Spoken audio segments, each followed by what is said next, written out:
Hello बच्चों, कैसे हैं आप सब। आज हम नया चैप्टर स्टार्ट करने जा रहे हैं अपना पार्टनरशिप का, गुडविल, नेचर एंड वैल्यूएशन। इसमें बेटा शुरू के 10-15 मिनट हम थ्योरी पे लगाएंगे। थ्योरी बड़ी इंपॉर्टेंट है इस चैप्टर की, है ना। और थोड़ा हमें गुडविल के बारे में मीनिंग पता होना चाहिए, क्योंकि ये जो गुडविल है आपके आगे कई चैप्टर्स में यूज़ होने वाली है। ठीक है बेटा। इसके बाद जो चैप्टर है, change in profit sharing ratio, admission, retirement, death, है ना, डिसोल्यूशन, हर चैप्टर में गुडविल का यूज़ होने वाला है। तो हमें पता होना चाहिए गुडविल का मीनिंग क्या है ना, और इसका ट्रीटमेंट हम क्यों कर रहे हैं। ठीक है बेटा। और थ्योरी के पॉइंट ऑफ व्यू से क्वेश्चन इसके आ जाते हैं, अलग से क्वेश्चन आ जाते हैं थ्योरी के, तो इसलिए थोड़ा टाइम लगाते हैं इस पर। ठीक है। थ्योरी बच्चों को पढ़ना अच्छा नहीं लगता, पता नहीं, वो सोचते हैं बस प्रैक्टिकल कर लें, बट बेटा आपने पूरे मार्क्स लेने हैं तो थ्योरी पे भी आपको टाइम लगाना पड़ेगा। तो पहले ना मीनिंग समझते हैं गुडविल होती क्या है। ठीक है। मैंने एक डेफिनेशन लिखी है यहाँ पर, है ना, बुक में आपके दी हुई है डेफिनेशन, एक आधी और भी दी हुई है, छोटी डेफिनेशन भी है, आप वहाँ से लर्न कर सकते हैं, पर इसमें थोड़ा मीनिंग ज़्यादा निकल के आता है, तो मैंने ये वाली डेफिनेशन उठाई है अभी। तो समझते हैं थोड़ा इसके थ्रू। कह रहा है गुडविल, लॉर्ड मैग्नेटन साहब ने लिखी है ये, है ना। Goodwill is a thing very easy to describe, very difficult to define. Goodwill को कह रहा है डिस्क्राइब करना तो आसान है, बट डिफाइन करना बड़ा मुश्किल है। It is a benefit and advantage of the good name, reputation and connections of a business. Goodwill बेटा क्या चीज़ है, देखो आपने कई बार सुना होगा उस बंदे की बड़ी गुडविल है, उस बिजनेस की बड़ी गुडविल है। तो गुडविल जब आप बहुत साल अच्छा काम करते हो, अच्छी सर्विसेज देते हो, अच्छी क्वालिटी के प्रोडक्ट्स देते हो, तो मार्केट में आपका नाम बनने लग जाता है। उस नाम की वजह से क्या होता है, आपको बेनिफिट मिलते हैं। वो जो बेनिफिट है आपकी रेपुटेशन बन जाती है। वो जो बेनिफिट है ना, नाम का, रेपुटेशन का, वही गुडविल है। तो उस गुडविल बनने से क्या होता है, आपके पास एक तो कस्टमर ज़्यादा आता है, और आप सही प्राइस भी अपने कंपटीटर से, कोई नया बंदा है उससे ज़्यादा प्राइस भी आप कमांड कर सकते हो। ठीक है बेटा। अब जैसे बेटे एडिडास है, एडिडास क्या बनाती है, बेसिकली जूते बनाती है, सबको पता है ना। तो मुझे अब आपको बताना नहीं पड़ेगा एडिडास कौन सा, क्योंकि वर्ल्ड ओवर एडिडास का नाम है।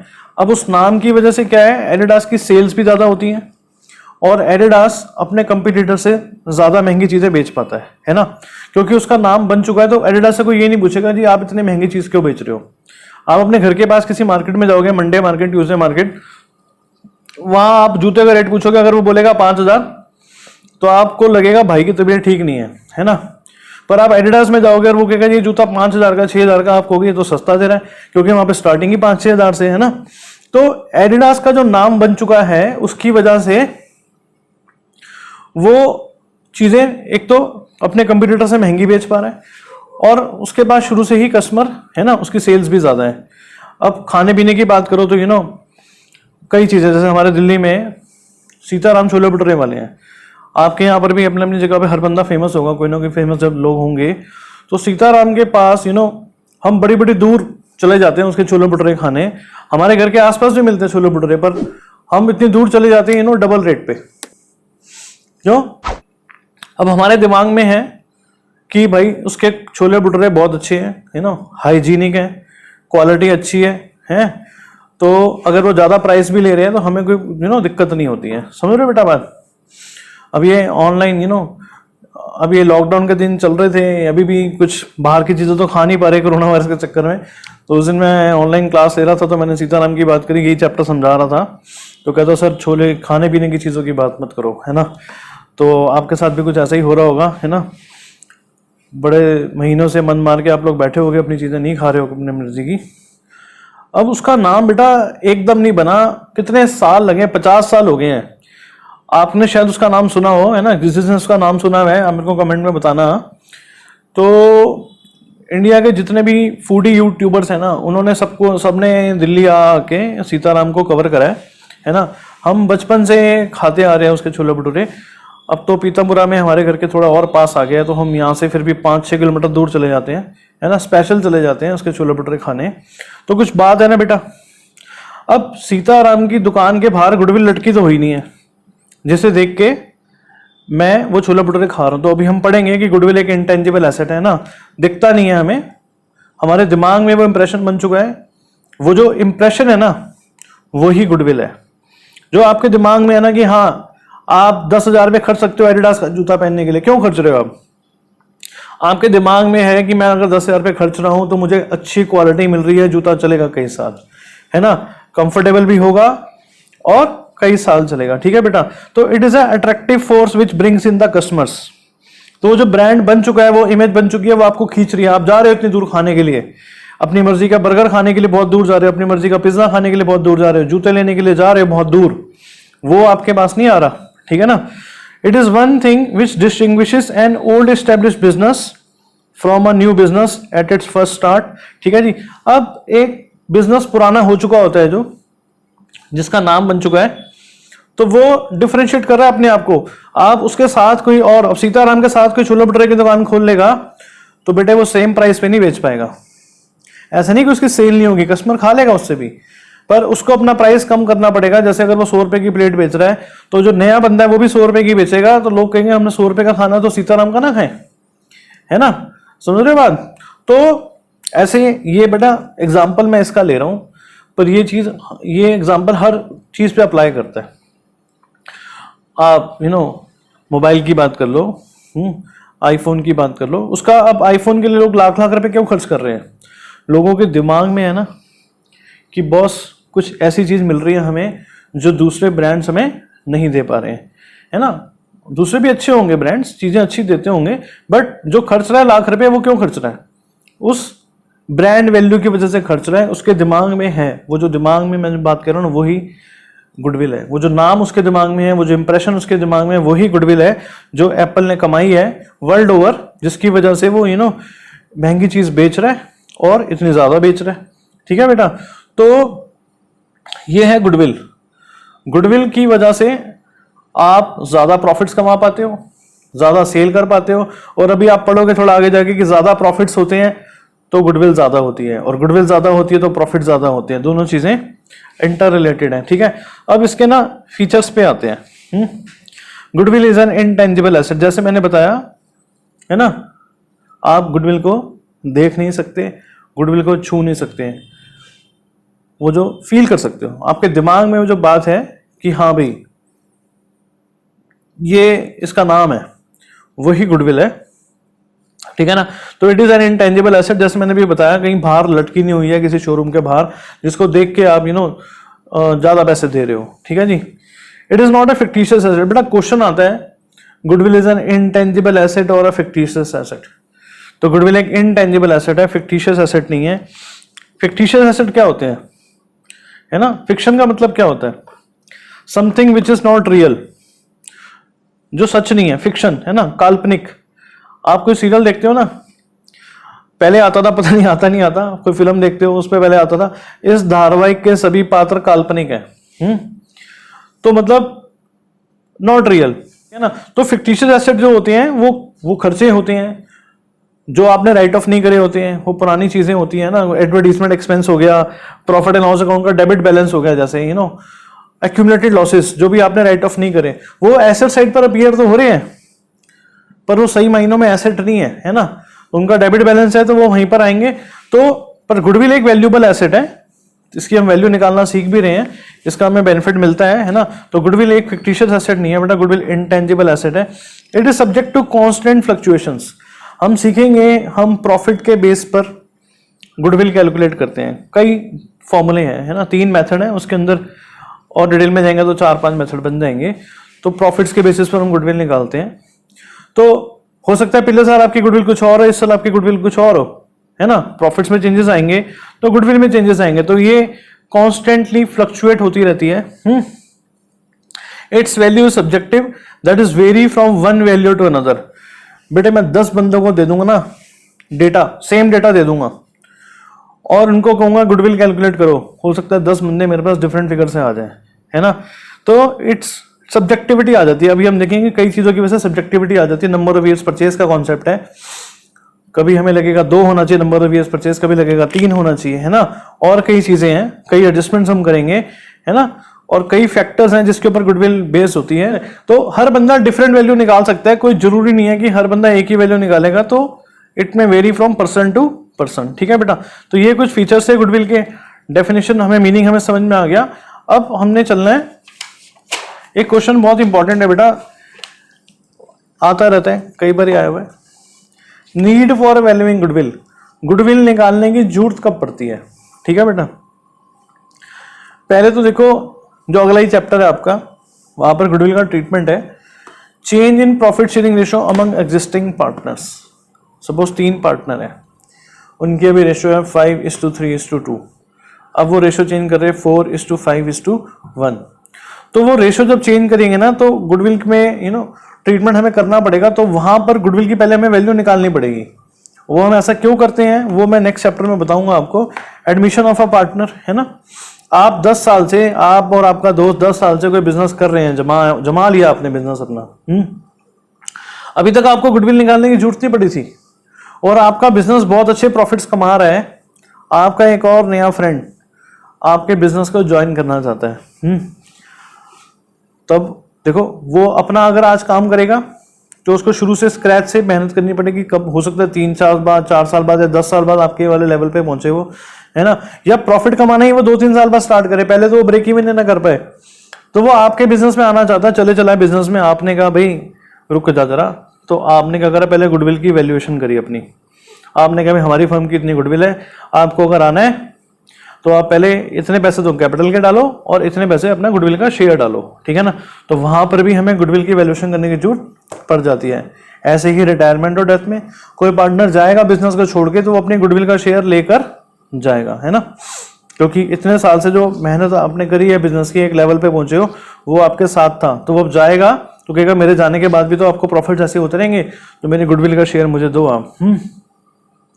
एक बिजनेस, एक फर्म जब बिकेगी, तो हम देखेंगे अभी वो फर्म जब बिकेगी, है ना, तो भी गुडविल की वैल्यूएशन करनी पड़ेगी, क्योंकि बिजनेस जब बिकता है तो वो अपने नेट एसेट्स के साथ साथ अपने कुछ एक्स्ट्रा पैसे मांगता है, वो जो अपनी गुडविल के मांगता है, तो वहां पर भी गुडविल की वैल्यूएशन की करनी पड़ेगी। अमलगामेशन ऑफ 2 और मोर फर्म्स, 2 फर्म्स या 3 फर्म्स आपस में इकट्ठी होती हैं, एक तरह से कह लो मर्ज होती हैं, तो वहां पर भी गुडविल की वैल्यूएशन हमें करनी पड़ती है। When a partnership firm is converted into a company, जब एक पार्टनरशिप फर्म कंपनी में कन्वर्ट होती है तो भी हमें गुडविल वैल्यू करनी पड़ती है। तो ये बेटा आपको लर्न करने हैं, क्वेश्चन आएगा सीधा, नीड फॉर वैल्यूइंग गुडविल। ये इन्होंने घुमा के भी पूछा हुआ है थोड़ा सा स्कैनर में, मैं आपको दिखाऊंगा अभी। ये जरा फैक्टर्स में कवर कर लूं एक बार, फिर क्वेश्चन आता है बेटा factors affecting the value of goodwill. कौन कौन से फैक्टर्स हैं जो गुडविल की वैल्यू को अफेक्ट करते हैं, ठीक है बेटा। तो बहुत सारे फैक्टर्स हैं, जैसे लोकेशन ऑफ अ बिजनेस। अब एक शोरूम बेटा गली के अंदर है और एक शोरूम मेन जगह पर है जहां पर बहुत सारे कस्टमर्स आते हैं, तो किसके काम चलने की प्रोबेबिलिटी ज्यादा है, जहां पर कस्टमर का फुटफॉल ज्यादा है। तो लोकेशन भी मैटर करती है। लोकेशन अच्छी होगी तो फुटफॉल ज्यादा होगा, फुटफॉल ज्यादा होगा तो सेल ज्यादा होगी, सेल ज्यादा होगी तो प्रॉफिट ज्यादा होंगे, और प्रॉफिट ज्यादा होंगे तो गुडविल ज्यादा होगी। अभी हम देखेंगे कि गुडविल प्रॉफिट्स के ऊपर बेस्ड है ना। नेचर ऑफ गुड्स, अगर आप ऐसे गुड्स में डील करते हो जिसकी सेल 12 महीने रहती है, तो बेटे आपके कांस्टेंट रहेंगे प्रॉफिट, है आते ही रहेंगे, आते रहेंगे, और इवेंचुअली पूरे साल के एंड में भी ज्यादा प्रॉफिट होने की उम्मीद है आपको, ठीक है। तो प्रॉफिट ज्यादा होंगे तो गुडविल ज्यादा होगी। लॉन्गेविटी ऑफ बिजनेस, आपका बिजनेस अगर पुराना होता जा रहा है, आपका कस्टमर बेस बनता जा रहा है, आपके रिलेशंस अच्छे होते जा रहे हैं, आपका कस्टमर आपके पास रिपीट हो रहा है, वो बार बार आपके पास आता है ना। जाते हो ना आप दूर दूर सेम जगह पर, क्यों जाते हो, आपको सेटिस्फेक्शन हो रही है वहां पर जाने पर। तो जितना कोई बिजनेस पुराना होता जा रहा है तो भी उसकी प्रॉफिट बढ़ते जाते हैं उस वजह से। अगर वो अच्छा काम कर रही है, नहीं आप कोई बिजनेस पुराना हो रहा है पर वो क्वालिटी नहीं दे रहा है, सर्विसेज अच्छी नहीं दे रहा, काम अच्छा नहीं कर रहा, तब नहीं। पुराना भी हो रहा है और क्वालिटी भी अच्छी दे रहा है, मेंटेन्ड है उसकी क्वालिटी, है ना, सर्विसेज और इंप्रूव होती जा रही हैं, तो उसके प्रॉफिट निरंतर बढ़ते जाएंगे, तो गुडविल भी उसकी ज्यादा होगी, ठीक है ना। एफिशिएंट मैनेजमेंट, अगर किसी बिजनेस की मैनेजमेंट अच्छी है तो ऑब्वियसली उसकी प्रॉफिट्स अच्छे होंगे तो गुडविल ज्यादा होगी। अभी तक आप ध्यान दो, अगर चारों पॉइंट जो मैंने बात करें हैं, हर फैक्टर को डिस्कस करने के बाद पहले मैं कह रहा हूं कि प्रॉफिट अगर ज्यादा होंगे इससे, तो प्रॉफिट ज्यादा होंगे तो गुडविल ज्यादा होगी। तो याद रखने का तरीका है, पहले आप फैक्टर को पढ़ो, फिर उसको प्रॉफिट से कनेक्ट करो कि हाँ this will lead to higher profits और लेसर प्रॉफिट्स। इससे प्रॉफिट ज्यादा होंगे या कम होंगे, प्रॉफिट ज्यादा होंगे तो बेटा गुडविल बढ़ेगी, प्रॉफिट्स कम होंगे तो गुडविल कम होगी, है ना। तो प्रॉफिट से लिंक होना है इसको। क्वालिटी ऑफ प्रोडक्ट्स, अगर आप अच्छी क्वालिटी दे रहे हो, है ना, तो आपकी सेल ज्यादा होगी। आप अच्छा प्राइस कमांड कर पाओगे तो आपको प्रॉफिट ज्यादा होंगे, प्रॉफिट ज्यादा होंगे तो गुडविल ज्यादा होगी।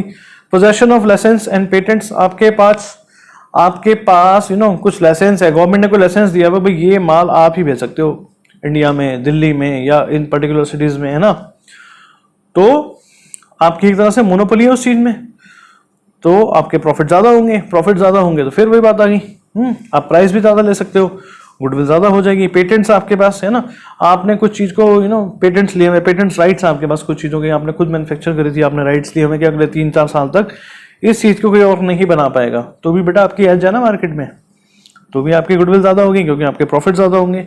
आफ्टर सेल सर्विसेज भी ये बहुत इंपॉर्टेंट चीज होगी आज की डेट में। प्रोडक्ट अच्छा हो ना और आफ्टर सेल सर्विस अच्छी ना हो, लॉन्ग रन में बेटा दिक्कत आती है, चल नहीं पाता वो काम, तो आफ्टर सेल सर्विस बहुत इंपॉर्टेंट चीज होगी आज की डेट में, तो ये भी अच्छी होगी आपकी, तो आपके प्रॉफिट ज्यादा होंगे, कस्टमर रिपीट होगा, तो भी गुडविल ज्यादा होगी। कैपिटल रिक्वायरमेंट, अगर आपका बिजनेस ऐसा है कुछ जिसमें कैपिटल की रिक्वायरमेंट कम है तब भी सेल ज्यादा है, प्रॉफिट ज्यादा हो रहे हैं आपके, तो भैया आपकी गुडविल ज्यादा होगी रादर की उस बिजनेस की जिसमें कैपिटल रिक्वायरमेंट ज्यादा हो और प्रॉफिट भी ठीक ठाक हो, ठीक है। और कई फैक्टर्स हैं, ठीक है बेटा, तो वो आप पढ़ना बुक से, तो इसके ऊपर अलग से क्वेश्चन आ जाते हैं, कुछ साल पहले की बात है, जैसे 3 सेट्स होते हैं आपके, तो एक सेट में किसी एक फैक्टर के बारे में पूछ लिया था, दूसरे सेट में दूसरे फैक्टर के बारे में, तीसरे सेट में तीसरे फैक्टर के बारे में। अब मैं आपको स्कैनर का क्वेश्चन दिखाता हूँ, ये देखो बेटा, एक तो स्कैनर दिया हुआ है आपके बुक के पीछे, है ना, कोई भी बुक हो आपके पास, पास्ट ईयर क्वेश्चंस आपको मिल ही जाते हैं, आगे भी थ्योरी हम डिस्कस करेंगे तब भी पता चल जाएगा। कह रहा है how does nature of business affect the value of goodwill of a firm, है ना, नेचर ऑफ बिजनेस कैसे अफेक्ट करता है गुडविल की वैल्यू को।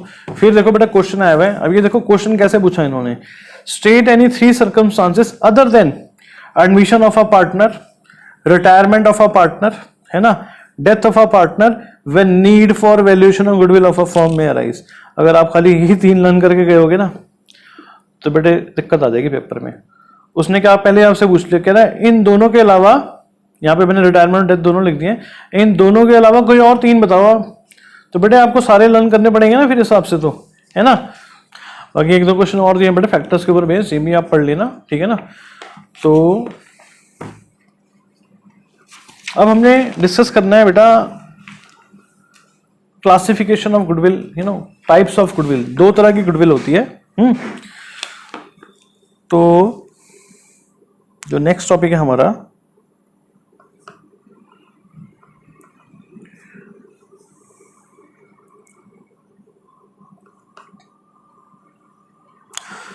ठीक है बेटा, 2 तरह की गुडविल होती है, परचेज गुडविल और सेल्फ जनरेटेड गुडविल। तो पहले मैं परचेज गुडविल के बारे में लिख देता हूं जरा, फिर डिस्कस करते हैं इसको, ठीक है।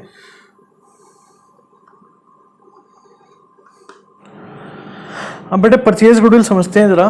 कह रहा है it is that goodwill for with the firm has paid consideration cash और काइंड। जब आपने गुडविल के लिए पेमेंट करी हो ना, चाहे कैश में करी हो या काइंड में करी हो, वो है परचेज गुडविल। सपोज करो बेटा आप किसी का ना बिजनेस खरीद रहे हो, चला चलाया बिजनेस है, आप खरीद रहे हो उसका बिजनेस, तो पहले तो उसके एसेट्स की हिसाब लगाया जाएगा, उसके एसेट्स कितने के हैं, कितने लाख के हैं, कितने करोड़ के हैं, है ना।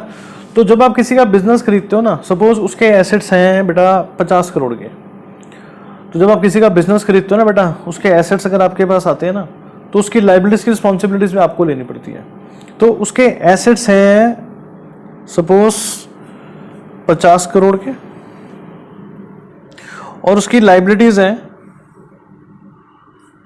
10 करोड़ की। अब बेटा बताओ आप 50 करोड़ दोगे उसको या आप कितने पैसे दोगे। मैं बेटा 50 करोड़ के एसेट्स ले रहा हूं, अब कल से बिजनेस मेरा होगा तो उसकी लायबिलिटीज भी तो मुझे पे करनी पड़ेंगी ना आगे जाके। तो मैंने कहा मैं बॉजी आपको 40 करोड़ पे दूंगा। आपके नेट एसेट्स कितने के हैं, 40 करोड़ के हैं।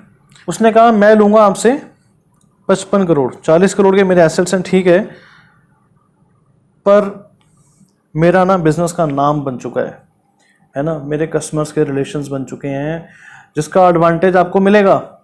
आप अपना बिजनेस कल से चालू करोगे तो बेटा आपको बहुत टाइम लगेगा काम जमाने में। चला चलाया बिजनेस मैं लूंगा तो कल से कस्टमर वैसे ही आएगा मेरे पास जैसे आज आ रहा था उसके वहां पर, वो इसी दाम पे चीज बिकेगी, है ना। उसके पुराने कस्टमर्स मेरे पास आते रहेंगे, तो वो जो एक्स्ट्रा पैसे वो ले रहा है ना, उसने कहा परचेज कंसिडरेशन है जी 55 करोड़, मैं तो 55 करोड़ पे लूंगा, ठीक है जी। हमने कहा दिए आपको 55 करोड़ पे। अब बेटा परचेज कंसिडरेशन नेट एसेट से जितनी ज्यादा है, क्या लिखा मैंने, excess of purchase consideration over net assets. ये जो 15 करोड़ आप एक्स्ट्रा दे रहे हो ना, ये किस बात के दे रहे हो, गुडविल के। तो जब कोई बिजनेस बिकेगा तो गुडविल भी साथ ही जाएगी। बिजनेस मैं खरीदूंगा तो मुझे गुडविल के पैसे भी देने पड़ेंगे, है ना। तो गुडविल वैल्यू कैसे करनी है वो तो हम देखेंगे, पर सपोज 15 करोड़ वैल्यू हम कर चुके हैं, है ना। तो ये जो एक्स्ट्रा पैसे, वही बात है ना, एक्सेस ऑफ परचेज कंसिडरेशन। तो गुडविल क्या हो गई यहां पर, purchase consideration minus net assets. ठीक है बेटा, 55 करोड़ माइनस 40 करोड़, ये जो 15 करोड़ है ये किसकी वैल्यू है, गुडविल की वैल्यू है। समझ रहे बात आप। तो जो नेट एसेट से ज्यादा पैसे वो ले रहा है हमसे, वो गुडविल के ले रहा है, और ये मैं जो ज्यादा पैसे दे रहा हूं यही परचेज गुडविल है। It is that goodwill for which the firm has paid consideration, excess of purchase consideration over net assets. ठीक है ना। इसकी एंट्री बनानी भी बेटा कोई मुश्किल नहीं है बात। अब देखो, पहले मैंने ओरली निकाल ली, 15 करोड़ गुडविल आ रही है। सपोज करो मेरे को ओरली निकालना नहीं आता, तो मैं एंट्री बना रहा हूं। एंट्री जब मैं बनाऊंगा, मैं यहां पर बनाया तो अभी, है ना, नेक्स्ट पेज पे आपको फिगर्स नहीं दिखेंगी। तो मैं क्या करूंगा, मेरे पास एसेट्स कितने के आ रहे हैं, एसेट्स आ रहे हैं ना आपके पास, कितने के आ रहे हैं, 50 करोड़ के एसेट्स आ रहे हैं। 50 करोड़ को आप डेबिट करोगे, ऑब्वियसली मैं जीरो डालूंगा, अभी मैं आपको समझाने के लिए लिख रहा हूं। तो बेटा 10 करोड़ की आपके पास लाइबिलिटीज भी तो आ रही है, ये कल से आपकी लाइबिलिटीज होंगी ना, तो आप 10 करोड़ को क्या करोगे, क्रेडिट करोगे। अब वो जो बंदा है जिसका आप बिजनेस खरीदो, सपोज उसका नाम एक्स है, उसको कितने पैसे देने हैं, 55 करोड़ देने हैं। तो देखो जरा, the total of debit should be equal to total of credits. Credit का टोटल कितना आ रहा है 65, पर डेबिट का कितना आ रहा है 50। यहां से भी बेटा निकल के आएगी ऑटोमेटिकली गुडविल। डेबिट पे आ रही है ना, एसेट है ना, तो ये किससे निकल के आ रही है, बैलेंसिंग फिगर से। ठीक है जी। तो 15 करोड़ हो गई हमारी गुडविल। तो वही बात आ गई, excess of purchase consideration. Net assets कितने आ रहे थे, 50 माइनस 10, 40 के आ रहे थे, तब भी आप 55 दे रहे हो ना उसको आप। तो जो 15 करोड़ एक्स्ट्रा दे रहे हो, किस बात के दे रहे हो, गुडविल को। नेक्स्ट एंट्री पेमेंट की आ जाएगी, एक्स डेबिट टू बैंक या जो भी चीज है। ठीक है ना। तो AS 26 बेटा किसने इशू करा है, AS कौन इशू करता है इंडिया में, ICAI, institute of chartered accountants of India ने कह दिया कि जो परचेज गुडविल होगी ना, उसी को आप रिकॉग्नाइज करोगे बुक्स में एज एन एसेट। ये एज एन एसेट के तौर पे रिकॉर्ड होगी।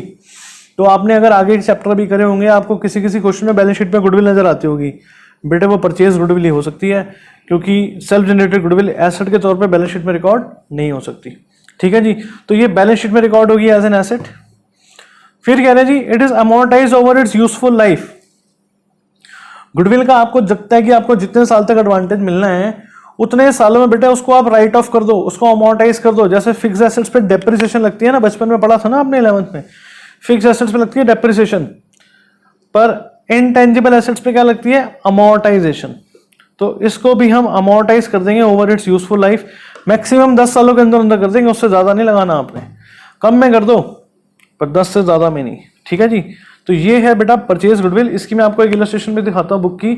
पिछले चैप्टर में जब हमने करा तो कुछ बच्चे ना मेरे से इलस्ट्रेशंस की क्वेरीज पूछते रहते हैं, कमेंट्स में पूछते हैं। वो कहते हैं सर ये इलस्ट्रेशंस भी समझा दो, ये इलस्ट्रेशन भी समझा दो। मैंने एक वीडियो डाला भी था, अभी एक वीडियो और भी डालूंगा फंडामेंटल्स का। तो इस चैप्टर से ना मैं इलस्ट्रेशन जो जो अच्छी बुक में दी होंगी ना, वो साथ के साथ मैं आपके साथ डिस्कस करता रहूंगा। ठीक है, ताकि बच्चों की वो इलस्ट्रेशंस भी कवर हो जाए, है ना, उनको कॉन्फिडेंस और आ जाए। तो एक इलस्ट्रेशन है, पहले तो वो मैं आपको समझाता हूँ। ये आपको एंट्री अगर समझ में आ गई ना, तो वो यूं समझ में आएगी आपको। ठीक है जी, बड़े ही आसान चीज़ है, ध्यान से पहले समझनी है बात को। जिस तरह मैं बता रहा हूँ उस तरह समझना है ना, सीधा आंसर पे जंप नहीं करनी है। पहले हम ना ओरली निकालेंगे गुडविल की वैल्यू, फिर हम एंट्री से सीखेंगे कि एंट्री से भी कैसे निकालनी है। डबल वेरीफाई हो जाएगी ना पेपर में आप होगे, तो आप ओरली आपका दिमाग पहले बोलेगा क्वेश्चन पढ़ते हैं, हाँ भी इतनी गुडविल आ रही है। फिर एंट्री जब आप बनाओगे वहां से भी उतनी गुडविल आएगी, तो कॉन्फिडेंस आ जाएगा, हाँ यार बिल्कुल सही आ रही है हमारी वैल्यू। तो कह रहा है Amrit daily needs acquired the business of Shri Shivam for a purchase consideration of 5 lakh payable by cheque. पहले बता दिया पीसी कितनी है, परचेज कंसिडरेशन कितनी है, 5 लाख की। कितने का बिजनेस, आप पेमेंट कितनी कर रहे हो उसको, 5 लाख करने वाले हो।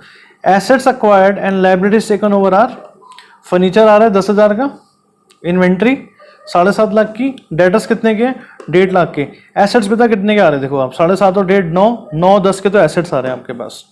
लायबिलिटीज कितने की आ रही है, 5 20 के क्रेडिटर है, सैलरीज आउटस्टैंडिंग है पेबल, 75,000 की आउटस्टैंडिंग एक्सपेंसेस है 15,000 के, 90 और 5 20, 6-10 की लाइबिलिटीज हैं। एसेट्स कितने के हैं? 9-10 के। 9-10 के आपको एसेट्स मिल रहे हैं, 6-10 की आप लाइबिलिटीज की रिस्पॉन्सिबिलिटी ले रहे हो, तो बेटे आपके हाथ में नेटवर्थ कितनी आ रही है? 3 लाख की आ रही नहीं आ रही? आराम से करो इस बात को, मुश्किल नहीं है बात। शुरू में टाइम लगता है कि मेरे बच्चों को इसमें। एसेट्स कितने के हैं? 9-10 के। लाइबिलिटीज कितने की है? 6-10 की। नेटवर्थ कितनी है उस बिजनेस की? 3 लाख। तब भी आप कितने दे रहे हो उसको? 5 लाख। कितने पैसे एक्स्ट्रा दे रहे हो? क्या पढ़ा हमने गुडविल के बारे में? Excess of purchase consideration over net assets. Net assets हैं 3 लाख के, पर तब भी कितना दे रहे हो? 5 लाख। कितने एक्स्ट्रा दे रहे हो? 2 लाख। ये 2 लाख किस बात के दे रहे हैं हम? गुडविल के। आ रही बात समझ? अब एंट्रियों से देखते हैं। अभी सपोज करो आपने गुडविल नहीं लिखा हुआ, यहां पर आप एंट्री बना रहे हो। फर्नीचर डेबिट कर दिया, इन्वेंट्री डेबिट कर दी, डेटर्स डेबिट कर दिए, क्रेडिटर्स को क्रेडिट कर दिया, सैलरीज पेबल को क्रेडिट कर दिया, आउटस्टैंडिंग एक्सपेंसेस को क्रेडिट कर दिया। शिवम है ना, जो वेंडर है आपका, जिससे आप बिजनेस खरीद रहे हो, उसको आपने कितने देने? 5 लाख। इनका टोटल करके देखो आप, इसका कितना आ रहा है? 6 10 और 5 11 10। इनका कितना आ रहा है? 9 10। तो यहाँ 2 लाख का गैप आ रहा है ना बेटा। क्या चीज है वो? गुडविल ही तो है वो। हो गया वेरीफाई। नेक्स्ट एंट्री में शिवम को पेमेंट होगी 5 लाख की। ठीक है, तो उम्मीद है परचेज गुडविल आपको क्लियर होगी, है ना। अब हम आते हैं सेल्फ जनरेटेड गुडविल पे। ठीक है बेटा, अब सेकंड टाइप की जो गुडविल है बेटा, वो है सेल्फ जनरेटेड गुडविल, या कह लो इनहेरेंट गुडविल, या इसका तीसरा नाम क्या है? नॉन परचेज गुडविल, है ना। तो पहले मैं इसके बारे में कुछ लिख देता हूँ जरा, फिर हम इसके बारे में डिस्कशन करते हैं। ठीक है जी।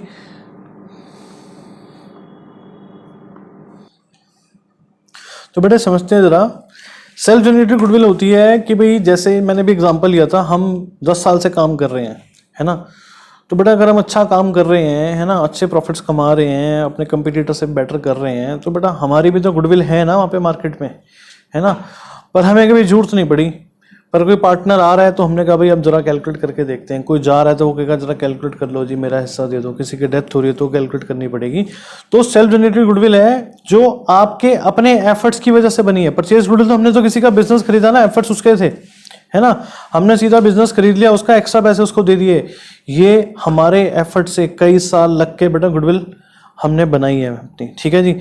It is internally generated, it is not purchased and arises due to factors which are running business possesses. Running business जो फैक्टर्स, वही सारे फैक्टर्स हैं, है ना। फेवरेबल लोकेशन है, हमारे प्रोडक्ट्स की क्वालिटी अच्छी है, मैनेजमेंट अच्छी है ना।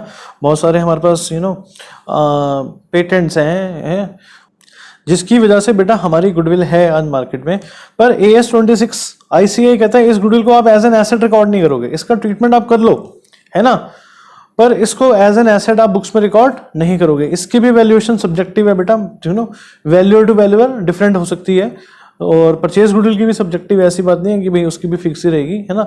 गुडविल की वैल्यूएशन सब्जेक्टिव है ही है। ठीक है बेटा, तो ये है हमारी self generated goodwill, inherent goodwill जो है वहां पर कभी हमने जरूरत नहीं महसूस करी थी कैलकुलेट करने की। पर कुछ रीजंस होंगे जो हमने पढ़े अभी नीड में, तो बिजनेस के सेल के अलावा अगर रीजंस हैं तो हमें तब कैलकुलेट करने की जरूरत पड़ेगी इसकी। ठीक है बेटा, अब हम आते हैं methods of valuation of goodwill पे, कि गुडविल को वैल्यू कैसे करा जाता है ना। तो इस वाले वीडियो में हम फर्स्ट मेथड को कवर करने की कोशिश करेंगे। ठीक है बेटा, तो उसको स्टार्ट करते हैं जरा हम।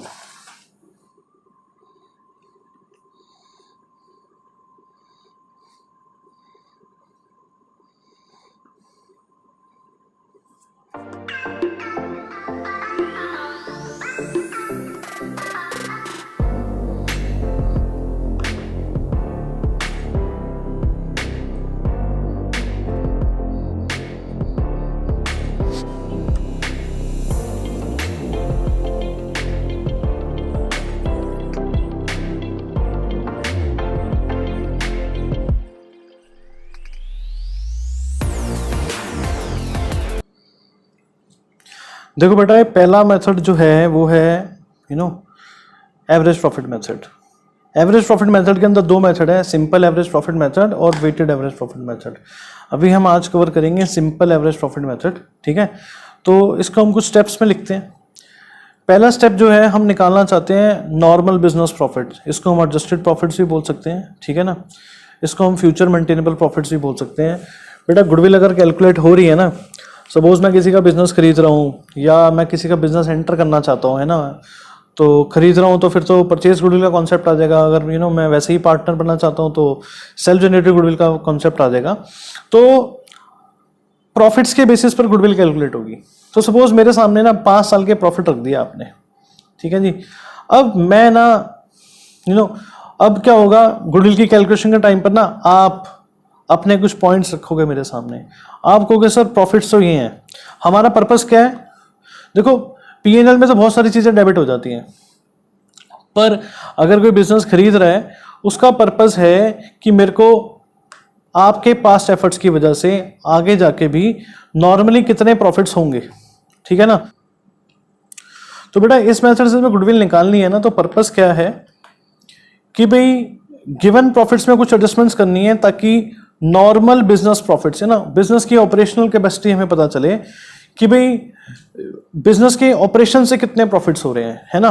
तो सपोज हम आमने सामने बैठे हुए हैं, आपने कहा सर प्रॉफिट्स तो हैं पर हमें ना एक पर्टिकुलर साल में ना एबनॉर्मल लॉसेस हुए थे, कुछ हमारा ना कोई फिक्स एसेट चोरी हो गया था, या हमारे कोई स्टॉक में आग लग गई थी, तो वो लॉस हमारे बुक्स में डेबिटेड है। हमारे प्रॉफिट्स उसकी वजह से कम हुए हैं, पर वो आग ना लगा होती, वो चोरी ना हुई होती तो हमारे प्रॉफिट्स तो ज़्यादा होते ना उस साल के, हमारे ऑपरेशनल प्रॉफिट तो ज़्यादा होते ना। मैंने कहा हाँ यार ज़्यादा होते तुम्हारे profits.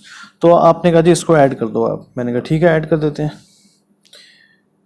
Abnormal losses like loss by fire, ठीक है। अभी पीएनएल में डेबिट तो होते ही हैं, पर पर्पस क्या है, नॉर्मल बिजनेस प्रॉफिट निकालना, एडजस्टेड प्रॉफिट्स निकालना, है ना, फ्यूचर मेंटेनेबल प्रॉफिट्स निकालना। आपने कहा सर फ्यूचर में तो आप प्रॉफिट ज्यादा मेंटेन कर पाओगे ना, क्योंकि अब आग वाग नहीं लगती, हमने सारे यहाँ पे इंतजाम कर लिए हैं, है ना, सारे सिस्टम प्लेस में है हमारे। तो loss by fire, loss by theft,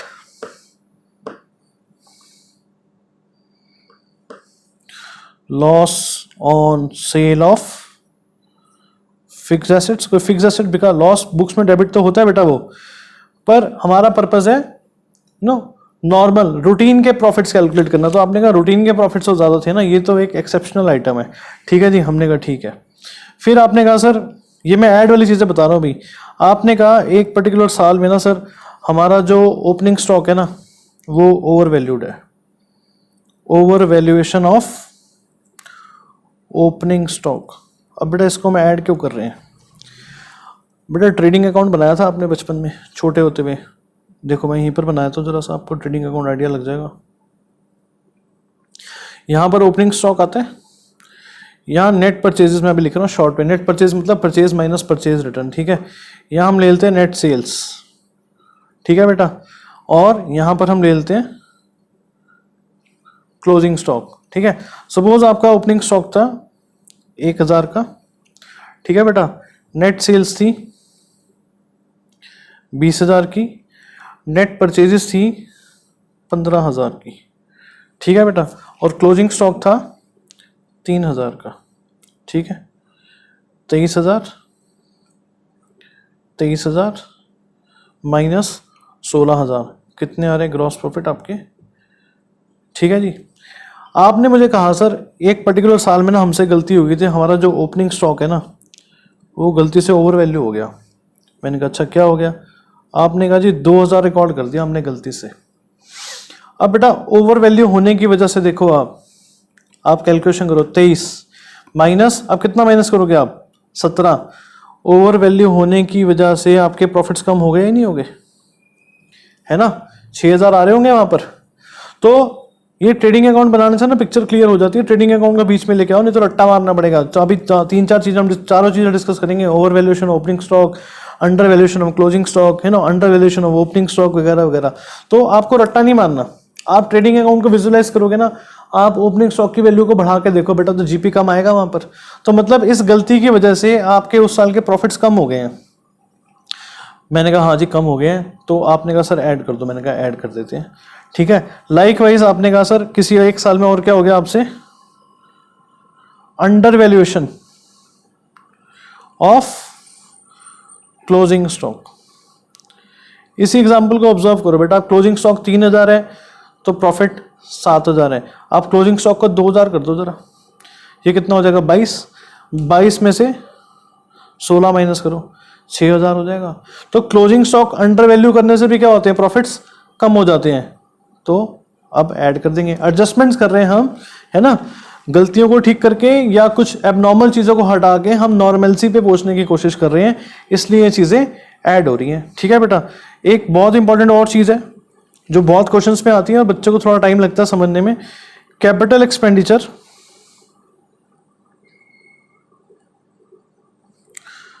charged as revenue expenditure. ठीक है बेटा, समझो इसको भी ध्यान से। कैपिटल एक्सपेंडिचर चार्ज है रेवेन्यू एक्सपेंडिचर। सपोज करो आपने कोई फिक्स एसेट खरीदा, मशीनरी खरीदी बेटा आपने।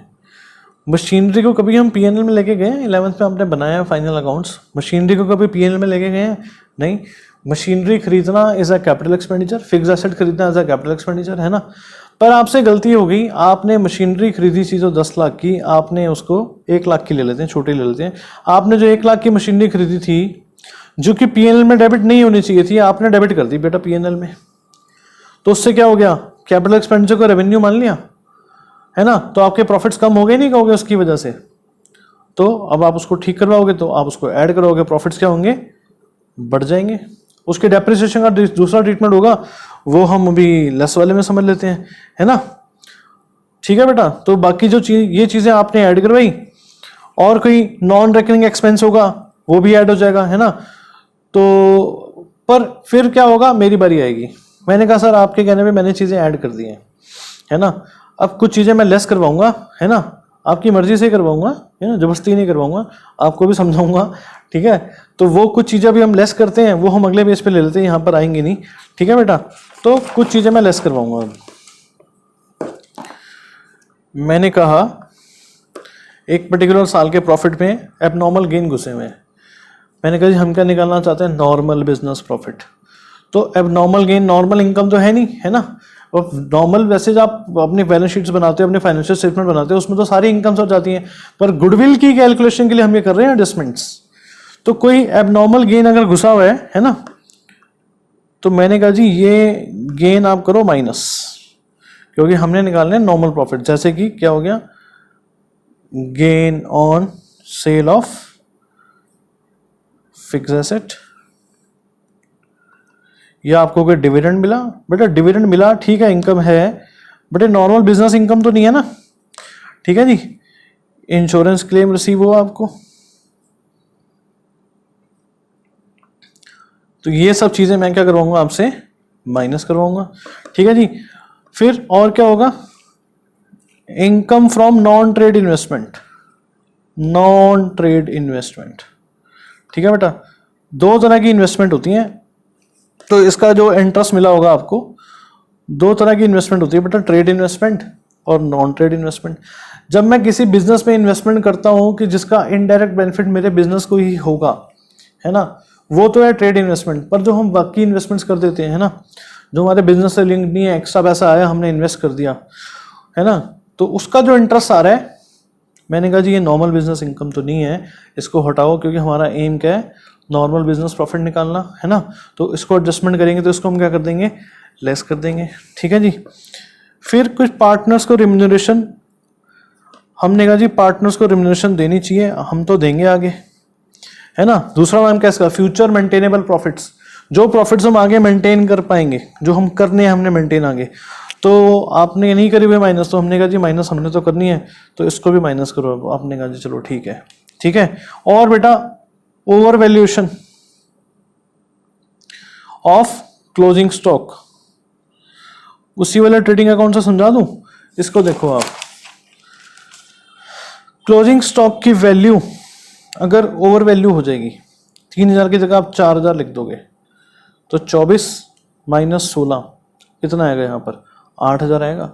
किसी एक साल आपसे गलती हो गई थी और क्लोजिंग स्टॉक ओवर वैल्यू हो गया है, तो मैंने कहा जी इसकी वजह से तो प्रॉफिट्स आपके बढ़े हुए हैं, इसको माइनस करो। ठीक है, आपने कहा ठीक है।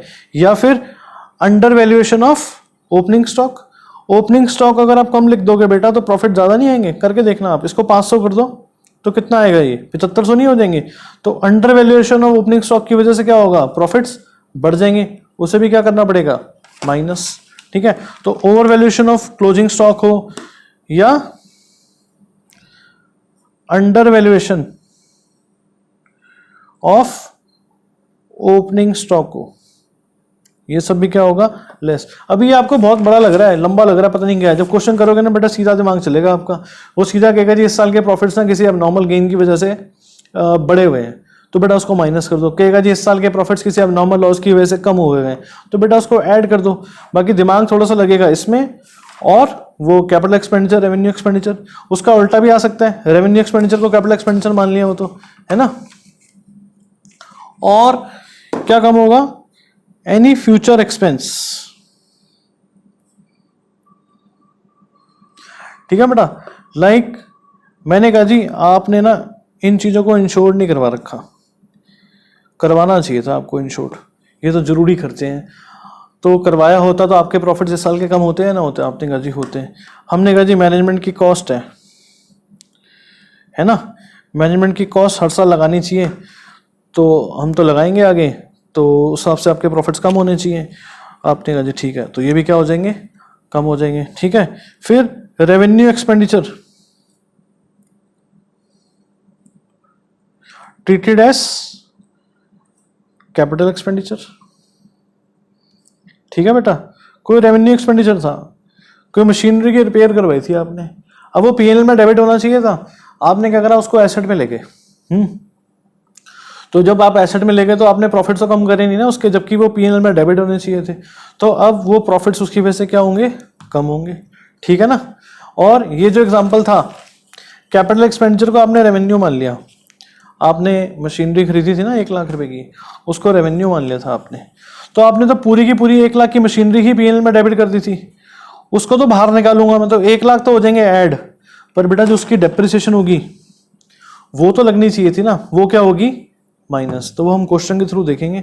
तो ये कुछ स्टेप्स लगा के ना बेटा आगे हमारे नॉर्मल बिजनेस प्रॉफिट्स कह लो, एडजस्टेड प्रॉफिट्स कह लो, मैं इसको एडजस्टेड प्रॉफिट्स बोलूंगा, है ना। नॉर्मल बिजनेस प्रॉफिट में इसलिए नहीं बोला क्योंकि नॉर्मल प्रॉफिट टर्म ना आगे सुपर प्रॉफिट मेथड में भी यूज होगी, नॉर्मल प्रॉफिट का मीनिंग एकदम अलग है ना। तो हम क्या वर्ड यूज करेंगे, आपकी कोई कुछ भी मर्जी, आप कुछ भी यूज कर सकते हो, एफएमपी कर सकते हो, फ्यूचर मेंटेनेबल प्रॉफिट्स कर सकते हो, नॉर्मल बिजनेस प्रॉफिट कर सकते हो। मैं क्या वर्ड यूज करके चलूंगा, एडजस्टेड प्रॉफिट्स, ठीक है। मैंने लिख दिए हैं सारे वैसे, normal business profits, adjusted profits या फ्यूचर मेंटेनेबल प्रॉफिट्स। तो एक बार पहले इसको रिवाइज कर लेते हैं। करना क्या है आपको, जो प्रॉफिट्स गिवन है उसमें कुछ एडजस्टमेंट्स करनी है। कोई एबनॉर्मल लॉस है, ऐड कर देना है। Over valuation of opening stock है, ऐड कर देनी है। Under valuation of closing stock है, ऐड कर देनी है। कोई कैपिटल एक्सपेंडिचर को रेवेन्यू मान लिया बेटा, ऐड कर दो, ठीक है। फिर कुछ चीजें लेस होंगी, कोई नॉन रेकरिंग एक्सपेंस होगा वो भी ऐड हो जाएगा, है ना। कुछ चीजें लेस होंगी, क्या, कोई एबनॉर्मल गेन है, लेस कर दो।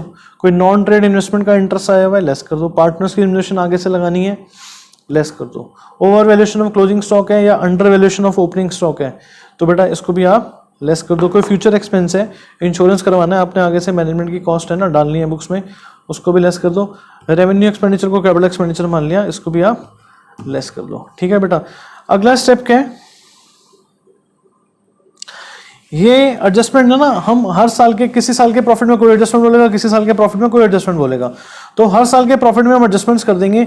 उसके बाद क्या करना है, मुझे सारे जो एडजस्टेड प्रॉफिट्स है ना हर साल के, उनको ऐड कर देना है, और जितने साल का क्वेश्चन दिया हुआ है उतने सालों से उसको डिवाइड कर देना है। तो हम उसको क्या बोलेंगे, कैलकुलेट एवरेज एडजस्टेड प्रॉफिट्स, ठीक है ना। तो इसका फॉर्मूला क्या बन गया, average adjusted profits is equal to total of adjusted profits of given years divided by number of given years. जितने साल का क्वेश्चन दिया हुआ है, 5 साल का दिया हुआ है तो 5 से डिवाइड कर दो, 4 साल का दिया हुआ है तो 4 से डिवाइड कर दो। इसके बाद बेटा अगला स्टेप है गुडविल निकालना। यहां पर एक और टर्म है जो भी हमने समझनी है, कैलकुलेट गुडविल, ठीक है जी। इस चैप्टर में बेटा फॉर्मूला लिखने बड़े इंपॉर्टेंट है ना। बच्चे अवॉइड करते हैं फॉर्मूला लिखना, सीधा कर देते हैं, बट आदत डालनी है आपको फॉर्मूलाज लिखने की। तो अभी तो खैर हम कॉन्सेप्ट ही लिख रहे हैं। तो goodwill is equal to average adjusted profits into number of years purchase. ठीक है बेटा, ये आपको हमेशा दी होगी। अब ये नंबर ऑफ ईयर्स परचेज होती क्या है? ठीक है बेटा, मैं आपका बिजनेस खरीद रहा हूँ, है ना, आपके पास्ट एफर्ट्स की वजह से अगले कितने साल तक मेरे को उसी ट्रेंड पर, उसी लाइंस पर प्रॉफिट होते रहेंगे, है ना, अगर मैं कुछ और नया उसमें ना करूँ तो वो होता है नंबर ऑफ ईयर्स परचेज। अब ये सब्जेक्टिविटी आ गई नहीं आ गई यहाँ पर? इसको कोई प्रूव कर सकता है? कोई नहीं कह सकता कि नहीं 2 ही होगी जी, नहीं 3 ही होगी। तो यहाँ पर सब्जेक्टिविटी आ गई, इसलिए गुडविल का जो आंसर आएगा वो भी बेटा सब्जेक्टिव हो गया, नहीं हो गया। तो कह रहा है नंबर ऑफ ईयर्स परचेज क्या होती है? अगले कितने साल तक आपके पास्ट एफर्ट्स की वजह से मुझे ओनरशिप चेंज होने के बाद भी कितने साल तक उसी तर्ज पर, उसी लाइंस पर प्रॉफिट्स होते रहेंगे, वो होता है नंबर ऑफ ईयर्स परचेज। ये 2 भी हो सकती है, 3 भी हो सकती है, 4 भी हो सकती है ना, नॉर्मली इतनी ही होती है। ठीक है बेटा, तो गुडविल निकालने के लिए क्या करना पड़ेगा? एवरेज एडजस्टेड प्रॉफिट्स, जो आपने हर साल के प्रॉफिट्स में एडजस्टमेंट करी थी उसका पहले टोटल कर लो, उसको नंबर ऑफ गिवन ईयर से डिवाइड कर दो, आपके पास एवरेज प्रॉफिट्स आ जाएंगे, एवरेज एडजस्टेड प्रॉफिट्स बोल देंगे हम इसको फिर नंबर ऑफ ईयर्स परचेज से मल्टीप्लाई करना है। ये और ये बेटा दोनों डिफरेंट चीजें हैं। क्वेश्चन हो सकता है 5 साल का दिया हुआ पर ये 3 हो, इसका आपस में कोई तालमेल, कोई लिंकेज नहीं है। ठीक है बेटा, तो ये हमारा फॉर्मूला है। देखने में बड़ा लग रहा है पर करते वक्त इतना बड़ा नहीं लगेगा आपको। ठीक है, तो अब हमने कुछ पहले 1-2 मैं आपको बीच बीच में इलस्ट्रेशन समझाता रहूंगा, साथ साथ हम उसके क्वेश्चन करते रहेंगे। ठीक है बेटा, तो करते हैं स्टार्ट। तो बेटा इलस्ट्रेशन 2 पढ़ते हैं पहले। जैसे हम हमेशा करते हैं, पहले थोड़े कुछ सिंपल क्वेश्चन करेंगे, फिर धीरे धीरे लेवल को बढ़ाते हुए जाएंगे। ठीक है बेटा, तो Hari and Krishna were partners sharing profits and losses in the ratio of 2:1। They admitted Shyam as a partner for 1/5 share in the profits. ठीक है जी। For this purpose the goodwill of the firm was to be valued on the basis of 3 years purchase. ये बेटा जहाँ पर भी number of years purchase आए इसको अंडरलाइन करना आपने, बाद में टाइम बचेगा आपका। 3 years purchase of last 5 years average profits. ठीक है जी। And the profits for the last 5 years पर ऐसे ऐसे ऐसे, एक साल 16-17 में क्या है? लॉस है। ठीक है जी। तो कह रहे calculate goodwill of the firm after adjusting the following. The profit of 2014-15 है ना, 40,000 जो है दिए हुए, was calculated after charging 10,000 for abnormal loss of goods by fire. इस साल बेटे फायर लगी थी और एबनॉर्मल लॉस की वजह से ये कम हुए हैं 10,000। तो आप बिना देखे बता सकते हो वैसे क्या करना चाहिए। लॉस की वजह से, एबनॉर्मल लॉस की वजह से अगर आपके प्रॉफिट्स कम हुए हैं तो हमें क्या करना चाहिए? इसको ऐड कर देना चाहिए इसमें, है ना। तो ये एक तरीका करने का। कह रहा है ये ईयर दिए, एडजस्टमेंट्स इस कॉलम में कर देंगे वो। ठीक है, ये हमारा नॉर्मल प्रॉफिट, जिसको आप एडजस्टेड प्रॉफिट भी कह सकते हो। ठीक है बेटा, तो यहाँ पर एडजस्टमेंट एक ही है इस क्वेश्चन में। 40,000 वाले में 10,000 का नॉर्मल लॉस हमने कर दिया ऐड, ये हो गए 50,000, 50, 50, 75, 25 का लॉस और 50,000 का प्रॉफिट, 2 लाख हमारे टोटल नॉर्मल प्रॉफिट आ गए। इसको 5 से डिवाइड कर दिया क्योंकि क्वेश्चन 5 सालों का था।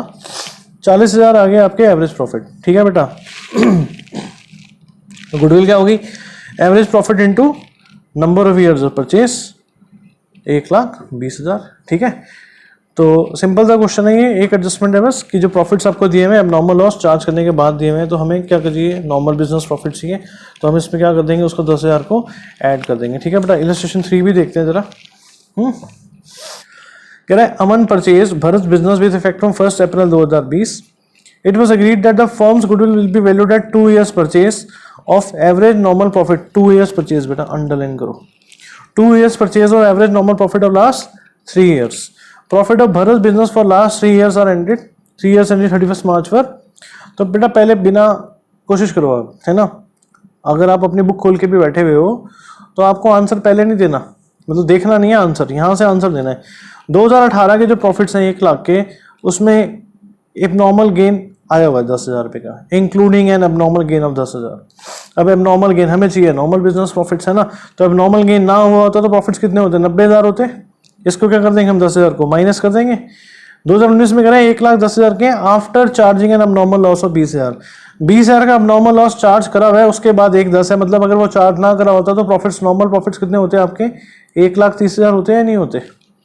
85,000 हैं 2020 में, including non business income of 5,000। अब नॉन इनकम बिजनेस जिसमें घुसी हुई है, ना घुसी होती तो कितने होते बेटा, ये 80,000 होते, है ना। तो पहले साल क्या होगा, एबनॉर्मल गेन की वजह से ये बड़े हुए थे तो उसको कर दिया माइनस, ये एबनॉर्मल लॉस की वजह से कम हुए थे उसको कर दिया ऐड, और इसमें नॉन बिजनेस इनकम घुसी हुई थी उसको क्या कर दिया हमने, माइनस। ये हो गए हमारे नॉर्मल प्रॉफिट्स या कह लो एडजस्टेड प्रॉफिट्स, ठीक है बेटा, ठीक है। तो इसका टोटल आ गया 3 लाख, इसको 3 से डिवाइड करा 1 लाख आ गया, नंबर ऑफ इयर्स परचेज कितनी है 2, गुडविल आ गई 2 लाख, ठीक है जी। तो क्वेश्चंस करते हैं पीछे के, तो पहले एक दो सिंपल क्वेश्चन करते हैं, फिर लेवल बढ़ा के हर तरह के क्वेश्चन हमने कर देने हैं आज, ठीक है बेटा। तो पहले हम करेंगे क्वेश्चन 4, जो कि बहुत ही सिंपल बेसिक क्वेश्चन है वो तो, है ना, पर करवा रहा हूं मैं, ठीक है बेटा। तो क्वेश्चन 4 पढ़ते हैं जरा।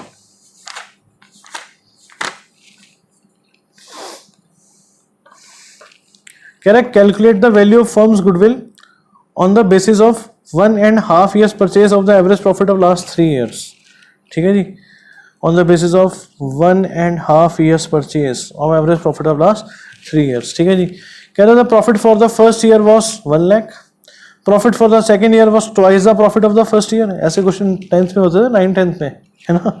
उसकी एज से डबल है, तीसरे वाले की एज उससे, है ना। तो the profit for the first year was 1 lakh, profit for the second year was twice the profit of the first year. तो सेकंड ईयर के प्रॉफिट कितने हो गए बेटा, 2 लाख हो गए। And profit for the third year was 1.5 times of the profit of the second year. अब second year के 2 लाख आ चुके हैं, और थर्ड ईयर के प्रॉफिट क्या है, सेकंड ईयर के प्रॉफिट का 1.5 टाइम्स, मतलब 3 लाख हो गए, है ना बेटा। वैसे तो ओरल क्वेश्चन है पर कर देता हूं एक बार, ठीक है जी। तो क्वेश्चन नंबर 4 में फर्स्ट ईयर के प्रॉफिट्स क्या हो जाएंगे हमारे, फर्स्ट ईयर के प्रॉफिट हो जाएंगे हमारे 1 लाख, ठीक है। सेकेंड ईयर के प्रॉफिट क्या है, फर्स्ट ईयर के प्रॉफिट का ट्वाइस है, तो कितने हो गए 2 लाख हो गए, है ना। और थर्ड ईयर के प्रॉफिट सेकेंड ईयर के प्रॉफिट का 1.5 गुना है, तो कितने हो गए बेटा 3 लाख हो गए। इस 1 लाख को यहां पर लिख देता हूं, टोटल कितना हो गया 6 लाख हो गया, ठीक है ना। और तो एवरेज प्रॉफिट्स क्या हो गए, फॉर्मूला लिखने की आदत डालनी है, total profits divided by number of years, 6 lakh divided by 3, 2 lakh हो गए जी, ठीक है ना बेटा। और गुडविल क्या होगी, गुडविल का भी फॉर्मूला लिखना है 1.5 years परचेज है ना। तो average profits into number of years. बेटे बच्चे बहुत ज़्यादा आलस करते हैं फॉर्मूला लिखने में, है ना, आधा नंबर कट जाता है फिर वहाँ पे। मैं इसलिए लिख रहा हूँ ताकि आपको लगे कि भाई मैंने लिखे हैं तो हमें भी लिखने हैं, ठीक है ना बेटा। तो कितना हो गया 2 लाख इंटू 1.5 years परचेज बोला ना, तो 3 लाख आ गई हमारी गुडविल, और फाइनल आंसर के आगे रुपीस का साइन लगा दो। तो है ना सिंपल क्वेश्चन, ठीक है ना बेटा। अब एक क्वेश्चन और करते हैं, जैसे अभी हमने इलस्ट्रेशन देखी है 2 और 3, तो क्वेश्चन नंबर 10 पढ़ते हैं जरा। तो कह रहा है जी, Arun and Bharat are partner sharing profit in the ratio of 3:2। They decided to admit Mannu as a partner from 1 April 2020 on the following terms. 2 partner थे ऑलरेडी, तीसरा पार्टनर आ रहा है ना। Mannu will be given 2/5 share of the profit. Mannu को क्या देंगे आप 2/5 शेयर ऑफ प्रॉफिट देंगे। Goodwill of the firm will be valued at 2 years purchase. बेटा एक बार अंडरलाइन कर लेता हूँ ना, बाद में एंड में सीधा यहाँ पर मुझे अपने आप ध्यान जाएगा, है ना, नहीं तो क्वेश्चन बच्चे दोबारा पढ़ते हैं, 2 की जगह 3 पढ़ लेंगे जल्दी जल्दी में, है सारा काम खराब हो जाएगा। तो 2 years purchase of 3 years normal average profits of the firm, profits of the previous 3 years and 31 मार्च वर 2020 पहले दिया है, ध्यान देना है आपको। एंड 31 मार्च 2020 मतलब ये 19-20 के प्रॉफिट हैं। एंड 31 मार्च 2019 मतलब ये 18-19 के प्रॉफिट हैं। एंड 31 मार्च 2018 मतलब ये 17-18 के प्रॉफिट्स हैं। तो 2020 के जो प्रॉफिट हैं 30,000 के हैं, after debiting loss of stock by fire 40,000। 40,000 का लॉस बाय फायर डेबिट करा हुआ है बेटा, ना डेबिट करा होता तो प्रॉफिट क्या होते हैं आपके 40,000 से ज़्यादा होते हैं ना, तो इसको हम क्या करेंगे, ऐड। यहाँ पर लॉस है, पर इस साल क्या करा था आपने, वॉलंटरी रिटायरमेंट कंपनसेशन दी थी। वॉलंटरी रिटायरमेंट कंपनसेशन आपने शायद सुना हो, है ना। वॉलंटरी रिटायरमेंट स्कीम होती है, वीआरएस होती है, कि अगर कोई एम्प्लॉई है ना, नॉर्मली ऐसा गवर्नमेंट जॉब्स में होता है, कोई एम्प्लॉई अगर जल्दी रिटायर होना चाहता है, उसकी सर्विस अभी बची हुई है 10-12 साल की, तो उसकी सर्विस के और पूरे पेंशन वेंशन के पैसे मिला के लमसम अमाउंट दिया जाता है ना। क्वेश्चन में अमाउंट कम है, रियल लाइफ में तो 40-50 लाख भी मिल जाता है। तो वो पैसे जो होते हैं वो नॉन रेकरिंग एक्सपेंस है फर्म के लिए, है ना, मोटा खर्चा है, नॉन रेकरिंग है। तो ये ना दिया होता तो आपके नॉर्मल प्रॉफिट्स तो ज़्यादा होते हैं ना, तो लॉस में क्या करेंगे, हम इसको ऐड कर देंगे, है ना। तो जहाँ हम 80 के लॉस में, वहाँ हम 30 के प्रॉफिट में आ जाएंगे। और ये 1,10,000 के प्रॉफिट है 17-18 के, इसमें सेल ऑफ फिक्स एसेट्स का गेन घुसा हुआ है, तो इसको हम हटाएंगे। क्वेश्चन सिंपल है, पर हम प्रेजेंट इसको थोड़ा दूसरी तरीके से करेंगे, बुक वाले फॉर्मेट से नहीं करेंगे, ठीक है ना। तो जिस तरह हम करेंगे थोड़ा और आपको ठीक ही लगेगा। तो हम करते हैं बेटा, क्वेश्चन नंबर 10 करते हैं। सबसे पहला काम क्या है हमारा, कैलकुलेशन ऑफ एडजस्टेड प्रॉफिट। ठीक है जी, सिंपल सा एक फॉर्मेट बना रहा हूं मैं।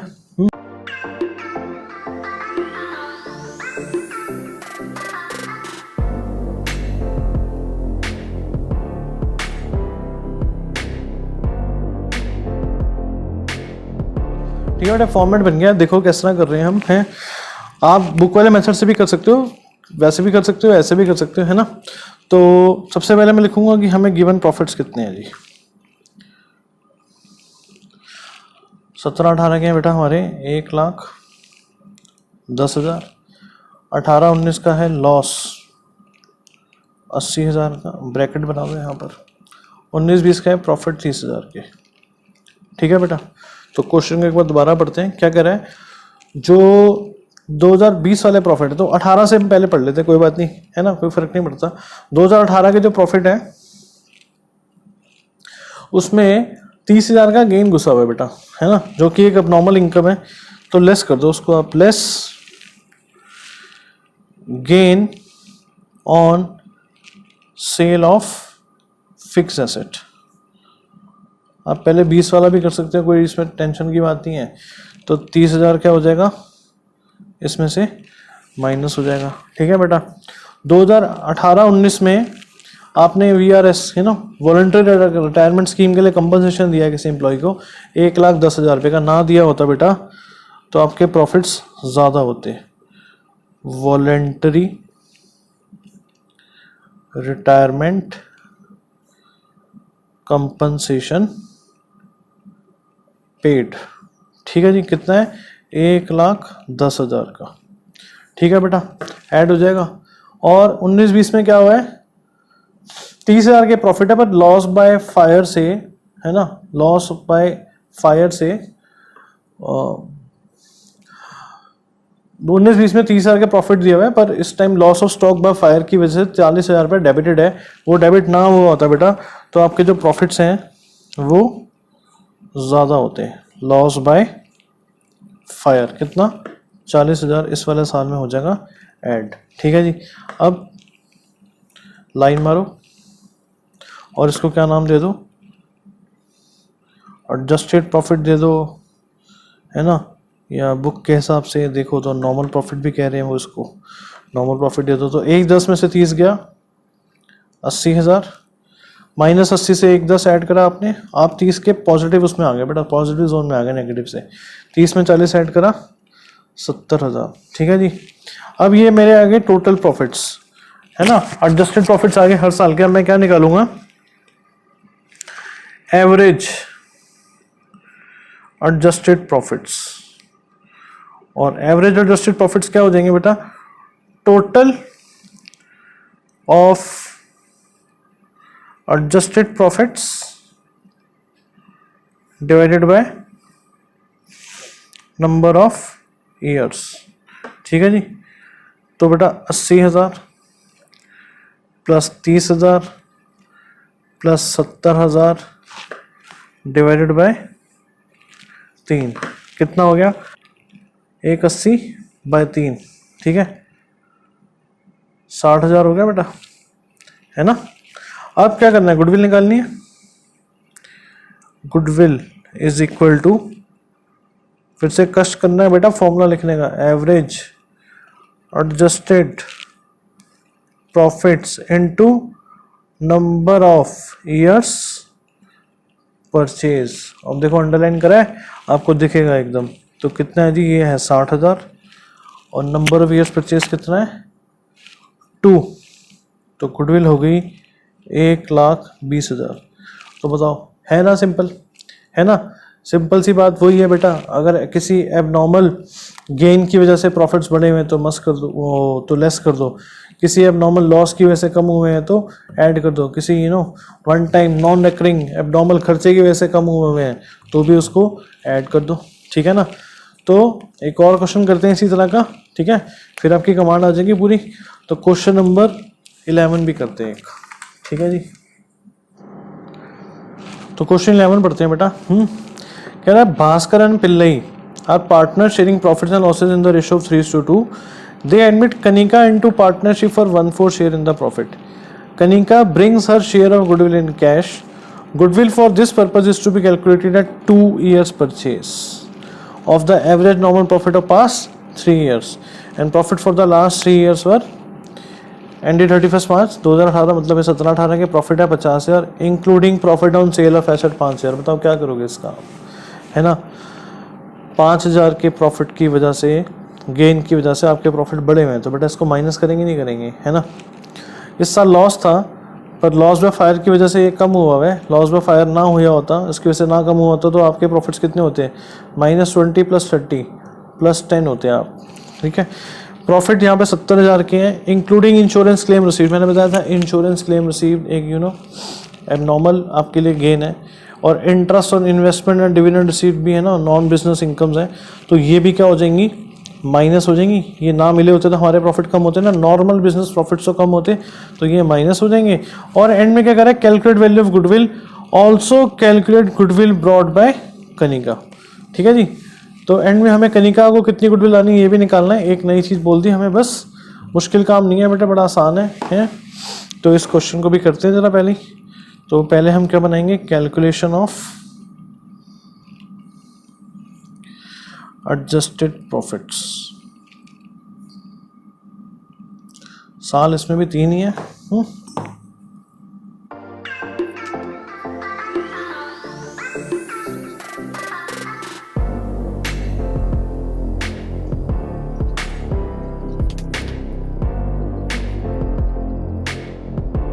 ठीक है बेटा, फॉर्मेट बन गया है। तो स्टार्ट करते हैं। सबसे पहला काम क्या है हमारा, गिवन प्रॉफिट्स को लिख दो आप। गिवन प्रॉफिट्स कितने हैं, 2017-18 के हैं 50,000, 18-19 का है लॉस 20,000 का, और 19-20 के प्रॉफिट्स हैं 70,000 के, ठीक है जी। तो सबसे पहला काम क्या है, 2017-18 में gain on sale of asset की वजह से हमारे प्रॉफिट्स बढ़े हुए हैं, तो हम क्या करेंगे, उसको लेस कर देंगे। Less profit on sale of assets कितने हैं बेटा, 5,000, 5,000 लेस कर दो, ठीक है। फिर 2018-19 में पहले से लॉस में हुआ, पर लॉस में फायर हुआ था आपका, तो उसको क्या करेंगे, अब नॉर्मल लॉस है तो हम उसको ऐड कर देंगे, तो हम माइनस से प्लस में आ जाएंगे यहाँ पर। और 2019-20 में आपके प्रॉफिट्स बढ़े हुए हैं इंश्योरेंस क्लेम की वजह से, उसको अलग ले लेते हैं। लेस इंश्योरेंस क्लेम रिसीव्ड, कितना बड़ा इंश्योरेंस क्लेम, 18,000। एक तो 18,000 को कम करो और लेस करो interest on investment and dividend received, है ना। तो interest on investment and dividend received कितना बेटा, 8,000। इसको भी लेस कर दो, ठीक है। ये लेस करके जो आएगा हमारे पास, उसको हम क्या बोलेंगे, अपना एडजस्टेड प्रॉफिट या नॉर्मल प्रॉफिट, ठीक है जी। तो कितना आ रहा है देखो, 45,000 -20 + 30 + 10 और 70 में से 26 गए, है ना, 44,000। ठीक है बेटा, अगला काम वही है, क्या निकालना, एवरेज एडजस्टेड प्रॉफिट्स। वो क्या हो जाएंगे, total of adjusted profits divided by number of years. उम्मीद है आपको आदत पड़ेगी फॉर्मूला लिखने की, है ना। कईयों के नंबर कटे भी होंगे फॉर्मूला ना लिखने की वजह से। प्लस 44,000 डिवाइडेड बाय 3 कितना हो गया जी, 45 और 10 55 और 44, 99/3 कितना हो गया, ये 33,000 हो गया। ठीक है जी, 33,000। ठीक है बेटा, अब ये आ गए हमारे एवरेज एडजस्टेड प्रॉफिट्स। अब क्या निकालनी है हमें, goodwill is equal to average adjusted profits into number of years purchase is equal to 33,000। Number of years purchase कितनी दी हुई है, 2 दी हुई है, देखो कितना हो गया, 66,000। पर ये क्या है, गुडविल ऑफ द फर्म है। अब इसने क्या बोला है आगे, गुडविल ब्रॉड बाय कनिका भी निकालनी है ना, तो therefore goodwill to be brought by Kanika. Kanika कितने शेयर के लिए आ रही है बेटा, कनिका आ रही है 1/4 शेयर के लिए, तो कितनी गुडविल आएगी, वो 66,000 इंटू 1/4। ठीक है, 66 का आधा 33 का आधा 16,500, 16,500 हो गया कनिका का जो लाना है, और फर्म की गुडविल हो गई बेटा 66,000। तो है ना, ये भी सिंपल क्वेश्चन। ठीक है जी, तो सिंपल क्वेश्चन करके भी कॉन्फिडेंस थोड़ा सा बढ़ता जाएगा, फिर हम आगे हैवी क्वेश्चंस पर आ पाएंगे। ठीक है ना बेटा, अभी लगता थोड़ा ब्लर हो गया था, है ना, फोकस थोड़ा सा वो हो गया था। ठीक है जी, तो वही मेन एडजस्टमेंट्स हैं, और अलग बात क्या थी इसमें, कनिका का भी शेयर मांग लिया। ठीक है, तो इसके बाद बेटा एक इलस्ट्रेशन और देखते हैं, फिर एक आधा क्वेश्चन और करेंगे। बेटा इलस्ट्रेशन 7 देखते हैं, ये थोड़ा अलग सा क्वेश्चन है। कह रहा Sara, Tara and Zara are partners in a firm sharing profits and losses in the ratio of 3:2:1. They decided to take Dara into partnership from 1st April 2020 for 1/4 share in the profits. For this purpose, goodwill is to be valued at twice the average annual profits of previous 3 or 4 years, whichever is higher. क्या कह रहे हैं वो, आपको ना 4 साल के profits दे दिए, कह रहे गुडविल जो होगी ना, आप कह रहे हैं 4 साल के प्रॉफिट्स की एवरेज निकालो और 3 साल के प्रॉफिट्स की एवरेज निकालो, जो एवरेज हायर होगी उसको पकड़ लेना और उसको 2 से मल्टीप्लाई कर देना, वो गुडविल हो जाएगी आपकी। ठीक है बेटा, तो जरा देखते हैं। बेटा 3 साल के प्रॉफिट्स लिख लिए, यहाँ पे 4 साल के प्रॉफिट्स लिख लिए। तो ये टोटल आ गया, 3 से डिवाइड करा एवरेज आ गई 36,500, 4 साल का टोटल ये आ गया, 4 से डिवाइड करा एवरेज आ गई 37,925। अब 4 साल वाली एवरेज ज़्यादा है बेटा, तो 4 साल को पकड़ लो, 4 साल वाली एवरेज को, और 2 से मल्टीप्लाई करो आप, गुडविल आ गई 75,850। अब बेटा ये क्वेश्चन करने के बाद ना, जब मैं क्लास में बच्चों को कहता हूँ ना आप क्वेश्चन करो, आप क्वेश्चन नंबर 5 बच्चे करते हैं, और मैं आपको भी कह रहा हूँ करो, जरा 5 मिनट वीडियो को रोक देना, क्वेश्चन करो। ज़्यादातर बच्चों का आंसर गलत आता है, तो मैं जब करवाता हूँ तो आधे से ज़्यादा बच्चों का आंसर गलत आता है, सिर्फ 1-2 का सही होता है, कई बार तो वो भी सही नहीं होता। ठीक है, अब ये बात मैंने आपको पहले बता दी, उनको नहीं बताता मैं, तो आप भी करके, अब मैंने बता दिया, हो सकता है आपका सही भी आए।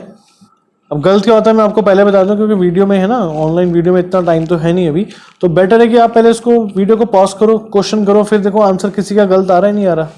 अब गलत क्यों आ रहा है मैं बताता हूँ आपको, क्वेश्चन पहले पढ़ते हैं। Purav and Purvi are partners in a firm sharing profits and loss in the ratio 2:1. They decided to take Purv into partnership for 1/4 share on 1st April 2020. For this purpose, goodwill is to be valued at 4 times the average annual profit of the previous 4 और 5 years. पहली बात तो 4 times, पिछले 4 या 5 साल के profits की average निकालो, जो हायर है उसको 4 से मल्टीप्लाई कर दो। तो agreed profits for the past 5 years ended 31 March are 15, 16, 17, 18 और 16, 17, 17, 18, 18, 19 और 19, 20 के। ठीक है बेटा, जब ये क्वेश्चन बच्चे करने लगते हैं ना, जब वो 4 साल की एवरेज निकालते हैं, वो प्रॉफिट उठाते हैं 14, 15, 500, 10 और 16। 5 साल की तो इधर से उठा लो उधर से उठा लो एक ही आएगी, है ना, पर 4 साल की इधर से अलग आएगी और इधर से अलग आएगी। पीछे जो इलस्ट्रेशन थी उसमें जो प्रॉफिट्स दिए हुए थे ना बेटा, वो पहले ही उल्टे दिए हुए थे। 20 वाला देखो पहले दिया हुआ था, वो बोल रहा है प्रीवियस 3 का मतलब होता है ये पहले फिर ये। आप आज कहाँ खड़े हुए हो? आज आप 1 अप्रैल 2020 पे खड़े हुए हो, तो प्रीवियस 3 का मतलब ये 3। पर जब बच्चे करते हैं क्वेश्चन ये वाला, ध्यान जाता नहीं है बेटा, ये नेचुरल है, हर साल गलती होती है बच्चों से, है ना। तो वो जब क्वेश्चन करने लगते हैं यहाँ पर आते हैं, वो यहाँ से पकड़ते हैं 4। फिर मैं कहता हूँ गलत आ रहा है, कहते हैं हाँ सर गलत आ रहा है। अब बेटा क्या डेट है? 1 अप्रैल 2020। जब प्रीवियस 4 लेने हैं आपने, यहाँ से लेने हैं। ईमानदारी से बेटा आप बताना किस किस बच्चे का गलत आया था, या पहले कभी करे तो गलत आया था, मेरे को बताना कमेंट में, है ना। तो अब तो मैं बता ही रहा हूँ यहाँ पर, तो प्रीवियस 4 जब आप लोगे यहाँ से लोगे, और प्रीवियस 5 तो यहाँ से ले लो, यहाँ से ले लो, पर कायदे से यहाँ से लेना चाहिए। ठीक है ना। तो करते हैं जरा इस क्वेश्चन को। अब तो मैंने बता ही दिया, पर फिर भी कर लेते हैं। ठीक है जी। तो क्वेश्चन नंबर 5 करते हैं बेटा।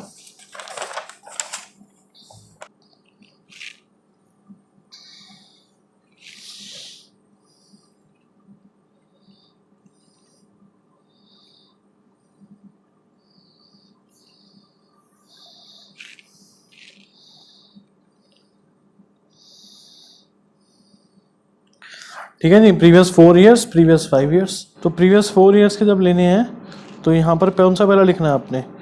2019-20। फिर क्या लिखना है? 2018-19, है ना।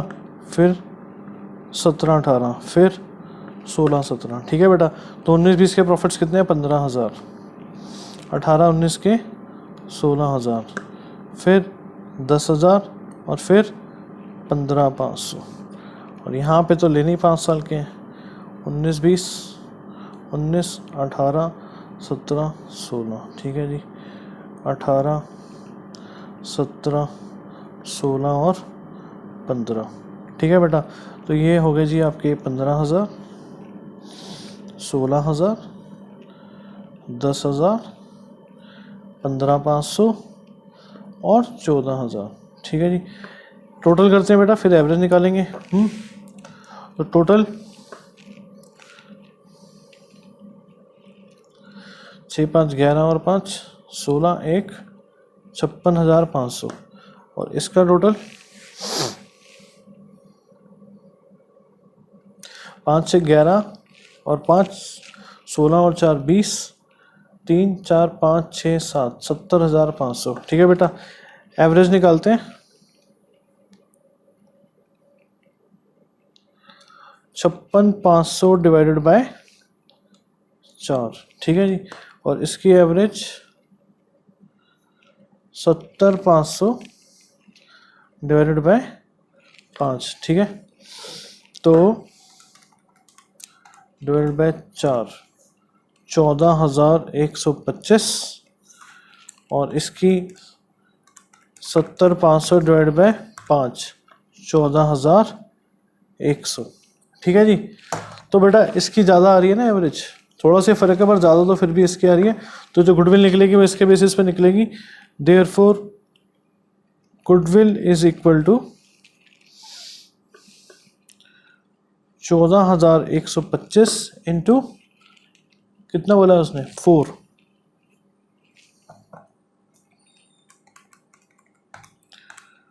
कितनी आ गई? 56,500। इसके नीचे आप एक नोट लिख सकते हो, since average of 4 years is higher than average of 5 years, it is considered for calculation of goodwill। तो बेटा आई बात समझ, है ना। और उम्मीद है ईमानदारी से आप बताओगे अगर किसी का कभी गलत आया था तो, या अभी आपने जब पहली बार करा तो गलत आया, ठीक है ना। तो आगे चलते हैं आप, हैं एक इलस्ट्रेशन और देखते हैं, इलस्ट्रेशन 5 देखते हैं बेटा, ठीक है जी। इसमें बेटा एक अच्छा पॉइंट है ना, जो मैंने आपको फॉर्मूला समझाते वक्त बताया था ना, capital expenditure charge as revenue वाला वगैरह वगैरह, वो वाला पॉइंट है इसमें, ठीक है जी। तो पढ़ते हैं जरा क्वेश्चन। कह रहे हैं ओम शांति एंड नमो, ठीक है जी। तो बढ़िया नाम आगे, Om Shanti and Namo are partner sharing profits and losses equally, they agree to admit they for equal share, for this purpose goodwill is to be valued at 4 years purchase, है ना। धर्म समझ लो इसको, अपना अंडरलाइन करना। कई बच्चे कहते हैं सर किताब नहीं गंदी करनी हमने, बेटा बाद में दिक्कत आएगी, है ना। 4 years परचेज और average profits of last 5 years, profit of the past 5 years पर 30,000, 70,000, 1 लाख, 1,40,000, 1,20 का लॉस है इस साल में, ठीक है ना। कह रहे हैं on 1 April 2019 5 cycles costing 20,000 were purchased and were wrongly debited to travelling expenses, ठीक है जी। 1 April 2019 का असर किस वाले साल पे पड़ेगा बेटा, 19-20। ये कह रहा है 5 साइकिल्स खरीदी थी 20,000 रुपए की। अब बेटा साइकिल खरीदना ना बिजनेस के लिए, एक साइकिल बिजनेस के लिए फिक्स एसेट है, तो बिजनेस के लिए साइकिल खरीदना एक कैपिटल एक्सपेंडिचर है, और कैसे कैपिटल एक्सपेंडिचर को जब आप कोई एसेट खरीदते हो उसको आप पीएनएल में डेबिट नहीं करते हो, ठीक है ना। उसके डेप्रिसिएशन को तो डेबिट करते हो, पर उस एसेट की पूरी कॉस्ट को पीएनएल में डेबिट आप नहीं करते हो। पर आपसे क्या गलती हुई, wrongly debited to travelling expenses account. बेटे पूरी की पूरी साइकिल की कॉस्ट को ना आपने ट्रैवलिंग एक्सपेंसेस में डाल दिया, मतलब पीएनएल में डाल दिया। तो 20,000 से पूरे के पूरे आपके प्रॉफिट्स कम हो गए नहीं हो गए, बताओ मुझे आप। तो इसको ठीक कैसे करोगे आप, इस वाले प्रॉफिट्स में 20,000 कर दो ऐड। और depreciation on cycles was to be charge at 25% per annum. बेटे बड़ा ध्यान से समझो इस पॉइंट का ना, बच्चे 2-2 बार पूछते हैं। एसेट खरीदा था, एसेट पूरा का पूरा पीएनएल में डाल दिया आपने, है ना। जब पूरा का पूरा एसेट ही पीएनएल में डाल दिया तो बेटा डेप्रिसिएशन की जगह कहां छोड़ी आपने, 20,000 की 20,000 की चीज आपने पीएनएल में डाल दी तो डेप्रिसिएशन थोड़ी लगाओगे अब आप। और आपसे गलती हुई, आपने एसेट को तो एसेट कंसीडर करा नहीं था, तो डेप्रिसिएशन कहां लगानी थी आपने। तो 2 काम करने हैं, वो जो एसेट पीएनएल में डाल दिया था ना उसको निकालना है बाहर, तो 20,000 से प्रॉफिट बढ़ेंगे, और उस पर जो डेप्रिसिएशन लगनी थी उसे डेबिट करना है पीएनएल में, उससे प्रॉफिट्स करने हैं कम, और एसेट की कॉस्ट से प्रॉफिट को बढ़ाना है ना। तो जैसे इन्होंने करा हुआ, कई बार बच्चों को एकदम स्ट्राइक नहीं करता, तो बेटे मैं यहां पर कर रहा हूं इसकी वर्किंग, बस आखिरी वाले साल में जो एडजस्टमेंट करनी है, आप माइनस 1,20,000 लिख दो। पहले प्लस होता तो प्लस लिख देता, माइनस है तो माइनस लिख दिया ना मैंने। मुझे ध्यान किस पे देना है, 20,000 से मुझे प्रॉफिट्स अपने बढ़ाने हैं, और 20,000 के ऊपर 25% डेप्रिसिएशन लगाते हैं ना आप, गलती ना हुई होती तो आप एसेट को थोड़ी डालते पीएनएल में, उसकी डेप्रिसिएशन को डालते। तो 20,000 के ऊपर जो डेप्रिसिएशन लगनी है वो कर दो माइनस, है ना। इन्होंने दूसरे एंगल से लिखा है तो बच्चों को कई बार एकदम पकड़ में नहीं आता। तो मेरा तो यहाँ पे प्लस होता तो भी मैंने यही लिखने थे स्टेप, माइनस है तो भी यहाँ पे लिखने हैं। तब प्लस होता था आंसर 1,20 + 20, 1,40 - 5, 1,35 आया था। माइनस है तो क्या होगा, -1,20 + 20 -1 लाख -5,000, क्या आएगा, -1,05,000, है ना। आ रही बात समझ। तो इन्होंने भी लॉ से लिखा हुआ है, वही चीज है, बट ऐसे बच्चों को थोड़ा जल्दी समझ में आया था। मेन बात पर यह है बेटा कि 20,000 की जो साइकिल थी, जो कि एक कैपिटल एक्सपेंडिचर है, जो कि पीएनएल में नहीं जाना चाहिए था, आप ले गए उसको, तो आपके प्रॉफिट्स 20,000 से कम हो गए। होने किससे कम चाहिए थे, उसके डेप्रिसिएशन से। तो 20,000 को पहले बाहर निकाल लो, एड बैक कर दो 20,000 को, और उस पर जो डेप्रिसिएशन लगनी चाहिए उसको कर दो माइनस, ठीक है ना। तो 1,05,000 हो गए। बाकी क्वेश्चन में फिर जब ये आ गया, इसको एडजस्ट कर दिया आपने प्रॉफिट को, 2,35 को 5 से करो डिवाइड, 47,000 के एवरेज प्रॉफिट आ गए, और नंबर ऑफ ईयर्स परचेज कितने हैं, 4, 4 से मल्टीप्लाई करा, गुडविल आ गई, ठीक है ना बेटा। अब ऐसा क्वेश्चन मैं करवाता हूँ आपको, ठीक है जी। मैंने जैसे पहले बताया था, इलस्ट्रेशन के बच्चे डिमांड करते हैं बाद में, सर इलस्ट्रेशन ये समझा दो वो समझा दो, दिक्कत आती है उनको। तो अब मैं अच्छी अच्छी इलस्ट्रेशन सारी कवर कर दूंगा खुद ही पहले ही, ठीक है बेटा।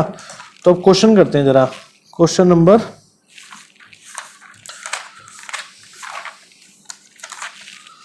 9 है बेटा, क्वेश्चन नंबर 9 करते हैं, इसके ऊपर बेस जो है। तो पढ़ते हैं बेटा, क्वेश्चन नंबर 9 है, ठीक है जी। कह रहे हैं अबे, Babu and Charu are partners sharing profits and losses equally. They agree to admit Daman for equal share of profit. For this purpose, the value of goodwill is to be calculated on the basis of 4 years purchase or average profits of last 5 years. ठीक है जी, कितने years purchase है?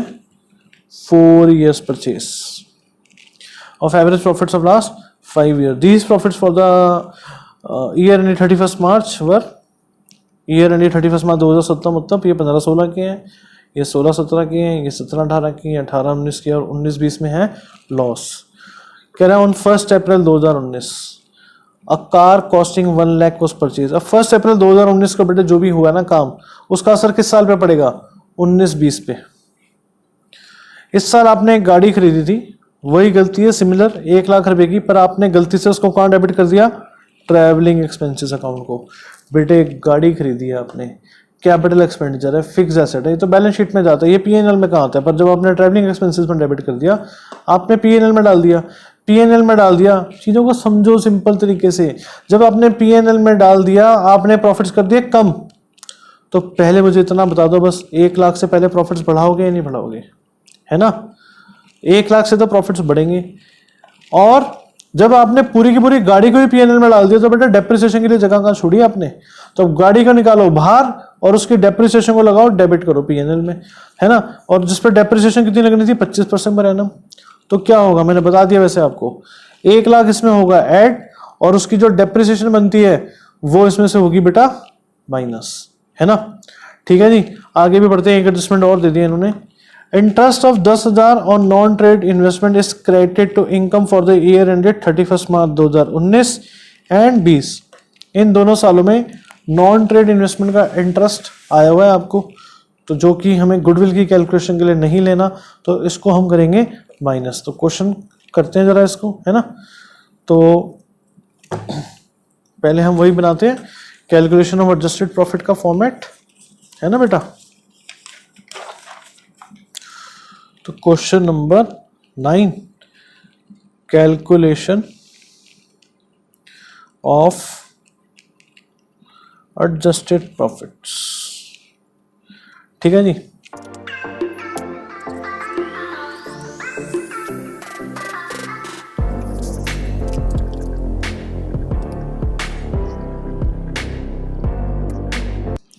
ठीक है बेटा, format बन गया है, थोड़ी सी ओवर राइटिंग हो गई, ध्यान से देखो. 15-16, 16-17, 17-18, 18-19, 19-20. सबसे पहला काम, गिवन प्रॉफिट्स को लिख देना बेटा.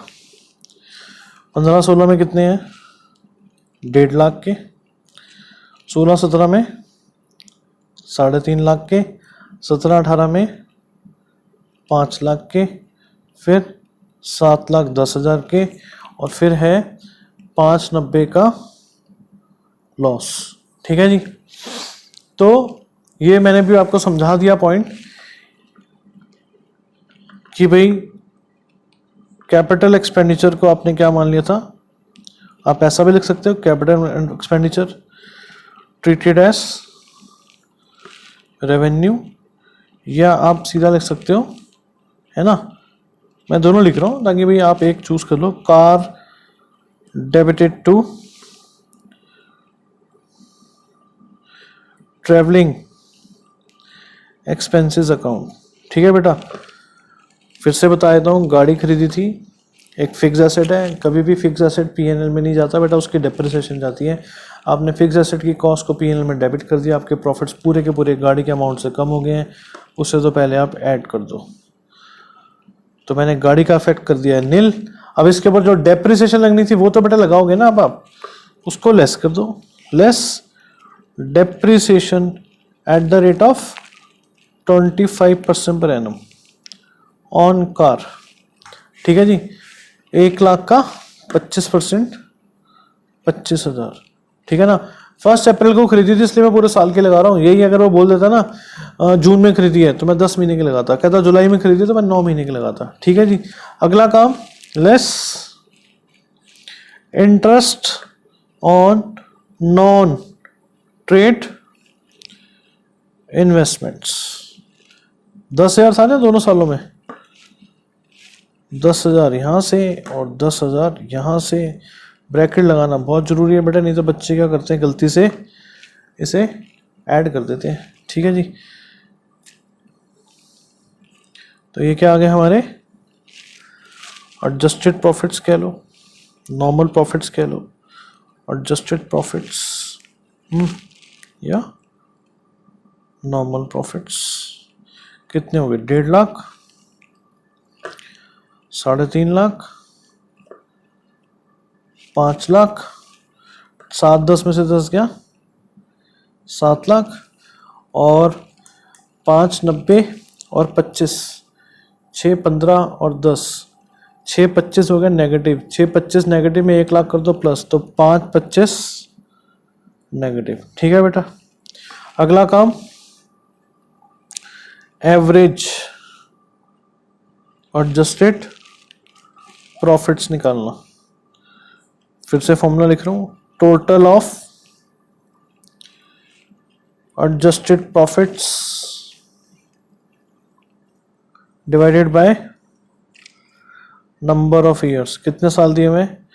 5 दिए हुए। टोटल कर लेते हैं बेटा यहाँ पर आराम से, 1.5 lakh plus 3.5 lakh plus 5 lakh plus 7 lakh minus 5 lakh 25,000 divided by 5।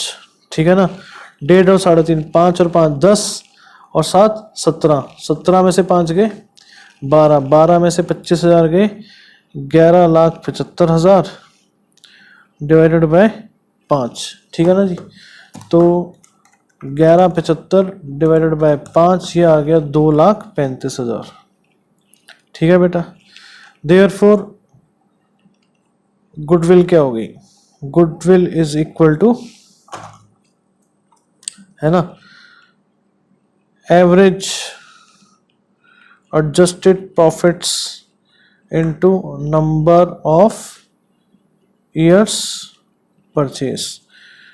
2,35,000 into कितने साल का दिया हुआ बेटा? 4, है ना, अंडरलाइन करा होता है ना, एकदम दिख जाती है चीज। तो 2,35 इंटू 4, गुडविल आ गई ₹9,40,000।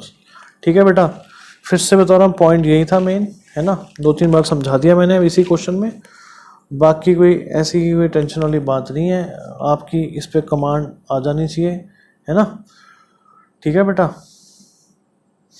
तो अब एक इलस्ट्रेशन और देखते हैं, अच्छा पॉइंट है उसमें।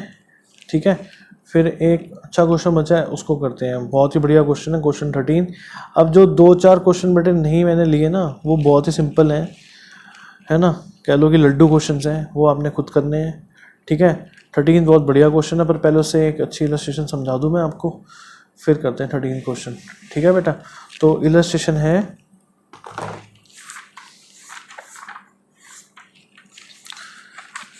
सिक्स है जी, इलस्ट्रेशन 6। ठीक है बेटा, बड़े ध्यान से समझनी है ये, इसमें एंड में वही वैसा ही पॉइंट आएगा, कैपिटल से रेवेन्यू, रेवेन्यू से कैपिटल, वैसा कुछ आएगा इसमें। तो कह रहे हैं Luv and Kush are partners sharing profits equally, है ना, बड़ा धार्मिक क्वेश्चन है। लव एंड कुश आगे, they admit Shubh into partnership for equal share. Goodwill was agreed to be valued at 2 years purchase of average profits of last 4 years। Profit for the last 4 years were, last 4 years were 70,000, 1,55,000 का loss है इस साल, 1,44। ठीक है जी, 15 16 16 17 17 18 19 18 19। ठीक है जी, अब कह रहा है the books of accounts of the firm revealed as follows. Firm had abnormal gain of 10,000 during the year ended 31 March 2016। अब बेटे एबनॉर्मल गेन था 10,000 का, मतलब 15-16 में क्या करोगे उससे? आप खुद सोचो ना, आपको पता है क्या करना है, माइनस करोगे। ठीक है जी, माइनस कर दिया इन्होंने। Firm incurred abnormal loss of 20,000 during the year ended 31 March 2017। 16-17 के प्रॉफिट्स आपके एबनॉर्मल लॉस की वजह से कम है, उसे क्या करोगे आप? ऐड कर दोगे।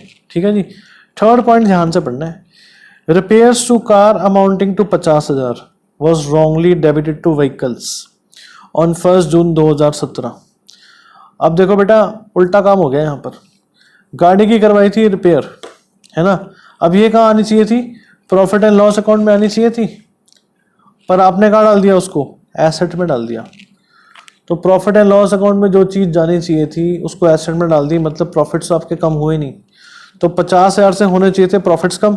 जब आपने एसेट में डाल दिया, आपने क्या कर दिया होगा, आपने उस पर डेप्रिसिएशन लगा दी होगी जो कि नहीं लगानी थी, है ना। तो दो काम करने हैं फिर से मुझे। अब पिछले वाले क्वेश्चन से रिवर्स है यहाँ पर ट्रीटमेंट। करवाई थी रिपेयर, होने चाहिए थे प्रॉफिट कम, प्रॉफिट कम नहीं करे आपने उसको, तो एसेट में ले गए। तो 50,000 से पहले तो आप अपने प्रॉफिट, है ना, 2-3 एडजस्टमेंट, इकट्ठी एडजस्टमेंट इन्होंने इसके लिए इसका एक नीचे वर्किंग नोट बना दिया। हम अपने फॉर्मेट से करेंगे तो हम तो वहां पर हैंडल कर लेंगे इसको, ठीक है जी। तो 50,000 से प्रॉफिट्स करो कम, और जो आपने डेप्रिसिएशन लगा दी थी, क्योंकि आप एक नॉर्मल रेवेन्यू खर्चे को एसेट में ले गए बेटा, तो आपने जो डेप्रिसिएशन लगा दी ना उस पर, जो कि नहीं लगानी थी। तो डेप्रिसिएशन कितनी लगाई होगी आपने, 1 जून 2017, इसका इम्पैक्ट कौन से वाले साल पे पड़ा होगा, 17-18 पे पड़ा होगा, है ना। और ध्यान देना है 12% बनाना में डेट है बेटा 1 जून, कितनी डेप्रिसिएशन लगा दी होगी जो नहीं लगानी चाहिए थी, 50,000 का 12% इंटू 10/12, 50,000 का 12% इंटू 10/12, 5,000 की डेप्रिसिएशन लगा दी बेटा जो लगानी नहीं चाहिए थी आपको, है ना। तो उसको क्या करोगे, उसे आप करोगे ऐड और 50,000 को माइनस करोगे, नेट कितना आ गया, 45,000 माइनस हो गया। पर बेटा बात यहाँ पे खत्म नहीं होती, ऐसे क्वेश्चन में डेप्रिसिएशन वाला क्वेश्चन आ गया और इसका स्टार्टिंग पॉइंट कहाँ था, सेकंड लास्ट ईयर में। तो बेटा एक बात को समझो जरा ध्यान से, बच्चे कहते हैं सर लास्ट ईयर में क्यों कर रहे हो आप काम। आपने एक नॉर्मल खर्चे को एसेट मान लिया, और गलती कब पता चल रही है, आज बेटा। तो आपने 17-18 में भी डेप्रिसिएशन लगाई होगी और 18-19 में भी तो लगाई होगी डेप्रिसिएशन, है ना। और मेथड कौन सा दिया है, स्ट्रेट लाइन मेथड, ये आसान हो गया आपके लिए काम। तो 18-19 में बेटा 50,000 के ऊपर 12% के हिसाब से 6,000 की डेप्रिसिएशन उस साल नहीं लगाई होगी आपने, क्योंकि आपने तो एसेट माना हुआ है, तो आप तो डेप्रिसिएशन लगाते आ रहे हो ना।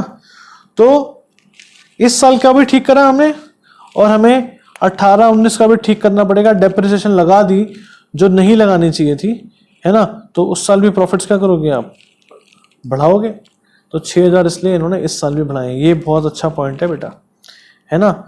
दोबारा बताया तो मैं 50,000 का रिपेयर करवाई थी गाड़ी को, रेवेन्यू एक्सपेंडिचर था, पीएनएल में जाना चाहिए था, आप एसेट में ले गए थे। तो पहले तो पीएनएल में डालोगे, अब आप इसको 50,000 से प्रॉफिट्स कम करोगे, और आपने इसको एसेट मान लिया था, कैपिटलाइज कर दिया था, तो आपने डेप्रिसिएशन लगा दी उस पर 1 जून 2017 से 31 मार्च 2018 तक, पहले 17-18 में लगा दी, फिर 1 अप्रैल 2018 से 31 मार्च 2019 तक 18-19 में लगा दी। यहाँ पे लगाई 10 महीने की जो कि आ रही है 5,000, और यहाँ पे लगाई पूरे साल की। अब स्ट्रेट लाइन मेथड है बेटा, इसलिए मैंने 50,000 पे कैलकुलेशन ही करी है। अगर ये WDV, अभी हम जो क्वेश्चन करेंगे WDV मेथड होगा, तब मैं क्या करता, 50,000 माइनस 5,000, 45,000 पे डेप्रिसिएशन लगाता अगले साल। पर इसमें तो स्ट्रेट लाइन मेथड क्या कहता था, कॉस्ट पे लगाओ डेप्रिसिएशन, इसलिए 50,000 पे 12% 6,000 वो भी हमने ऐड बैक करी। तो है ना बेटा, बहुत बढ़िया क्वेश्चन है, बहुत बढ़िया पॉइंट है ये समझ में आ गया तो मतलब बस मजे आ गए, ठीक है जी। तो क्वेश्चन करते हैं बेटा इसी तरह का, बहुत बढ़िया क्वेश्चन है, क्वेश्चन नंबर 13। तो पढ़ते हैं बेटा क्वेश्चन नंबर 13 क्या कह रहे हैं, देखो, है ना, अच्छा क्वेश्चन है, जीक्यू लिख दो उस पर आप, गुड क्वेश्चन। कह रहे हैं Geet and Meet are partners in a firm, है ना। दे एडमिट जीत, नाम देखो कितने बढ़िया बढ़िया लेते हैं, रिदम में है पूरे नाम। Geet and Meet are partners in a firm, they admit Jeet into partnership for equal share. It was agreed that goodwill will be valued at 3 years purchase of average profits of last 5 years, and profits for the last 5 years were 15-16 में loss है, 16-17 में 160, फिर 1.5 लाख, फिर 65, फिर 177। ठीक है बेटा। कह रहा था firm had gain profit of 50,000 from sale of machinery sold in the year ended 31 March 2017। ठीक है जी। इस वाले साल में आपके प्रॉफिट जो हैं वो मशीनरी की सेल की वजह से बढ़े हुए हैं, तो उसको क्या करोगे आप, माइनस कर दोगे, आसान पॉइंट है। There was an abnormal loss of 20,000 incurred in the year ended 31 March 2018। इस साल को एबनॉर्मल लॉस हुआ था जिसकी वजह से आपके प्रॉफिट्स कम हुए हुए हैं, है ना, मशीन कोई ऑब्सोलेट हो गई थी एक्सीडेंट में, तो उसको क्या करोगे आप, एड बैक करोगे। अब इस पॉइंट को ध्यान से पढ़ना है। Overhauling cost of second hand machinery purchase on 1 July 2018 amounting to 1 lakh was debited to repairs account. Depreciation is charge है 20% per annum on return on value method.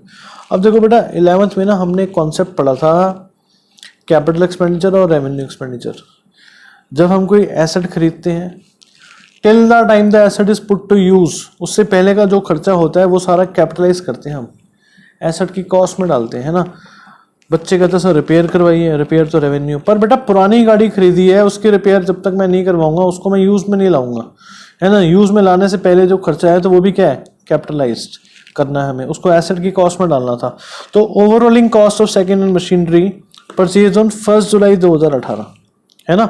इसका असर किस साल में पड़ेगा, 18-19 में पड़ेगा। Amounting to 1 lakh was debited to repair account. अब ये उस इलस्ट्रेशन से उल्टा है फिर से। कैपिटल एक्सपेंडिचर को आपने क्या मान लिया, रेवेन्यू एक्सपेंडिचर।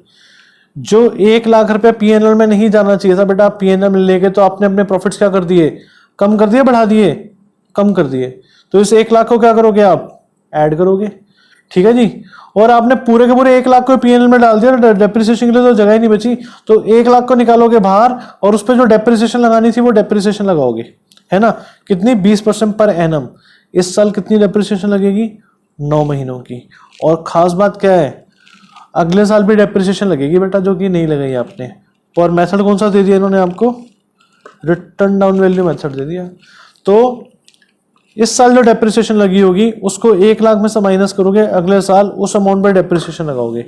तो बेटे करते हैं जरा, बढ़िया क्वेश्चन है, गुडविल की वैल्यू निकालनी है, निकालते हैं।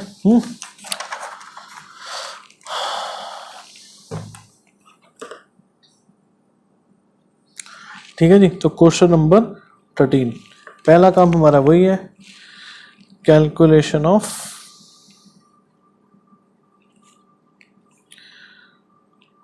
Adjusted profits. ठीक है बेटा।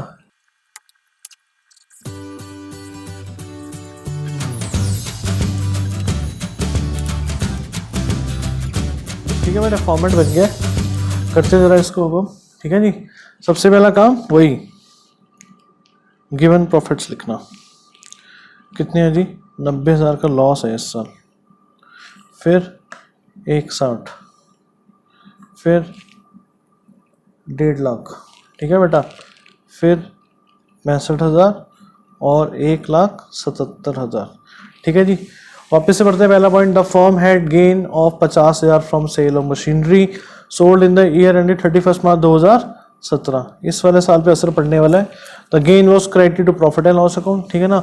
तो एबनॉर्मल इनकम है, क्या करोगे आप, लेस करोगे। ठीक है जी। Gain on sale of machinery, ठीक है बेटा, कितने का है, 50,000 का, 50,000 कर दो माइनस। ठीक है बेटा। अब second point, there was a abnormal loss of 20,000।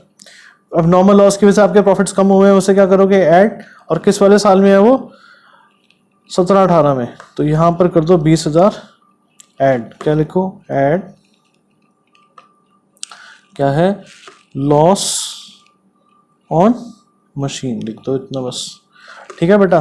फिर ये लास्ट पॉइंट मैंने समझा ही दिया आपको, दोबारा बात कर लेते हैं। Overhauling cost of second hand machinery purchase on 1 July 2018 amounting to 1 lakh. 1 lakh की बेटा सेकंड हैंड मशीनरी के ऊपर ओवरहॉलिंग कॉस्ट है, जो कि रिपेयर में नहीं जानी चाहिए थी, मशीनरी में ही जानी चाहिए थी। आप रिपेयर में ले गए उसको, मतलब आप पीएनएल में ले गए, है ना।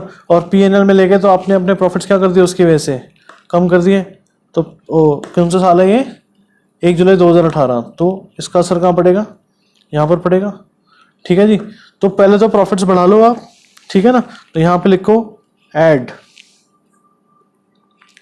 Overhauling cost of second hand machine, आप छोटा भी लिख सकते हो, overhauling cost charge to repairs लिख सकते हो सीधा। ठीक है ना, डेबिटेड टू रिपेयर्स अकाउंट। ठीक है बेटा। तो रिपेयर में चला गया, पीएनएल में चला गया, प्रॉफिट्स कम हो गए, उसको कर दिया हमने ऐड बैक। अब इसको तो बाहर निकाल लिया, पर इसकी डेप्रिसिएशन तो लगनी है ना बेटा, और डेट क्या दी हुई है 1 जुलाई, तो लेस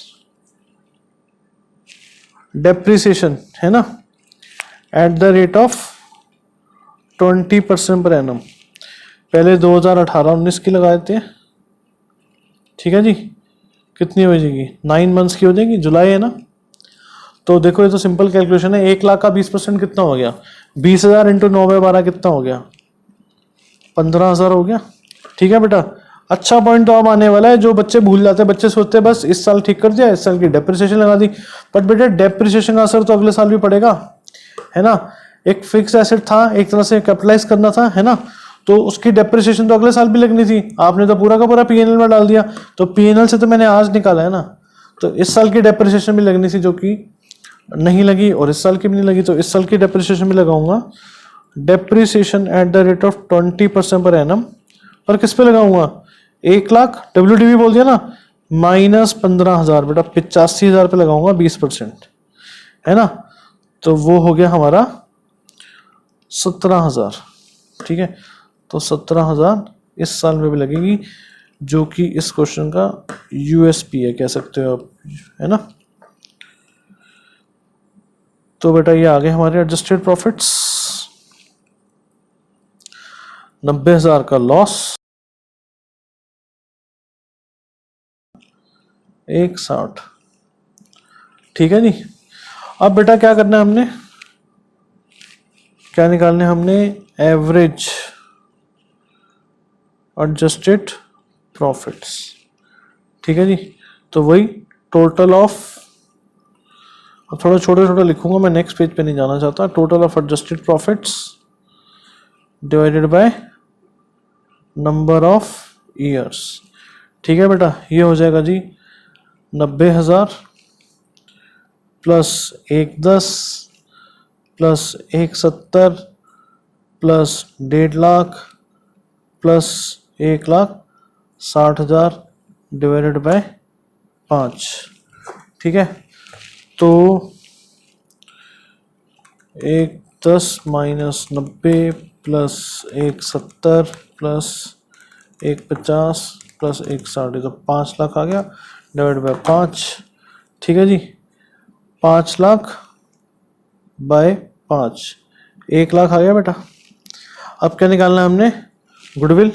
फिर से फॉर्मूला लिख रहा हूँ ताकि आपको आदत पड़े, goodwill is equal to average adjusted profits, है ना, into number of years purchase.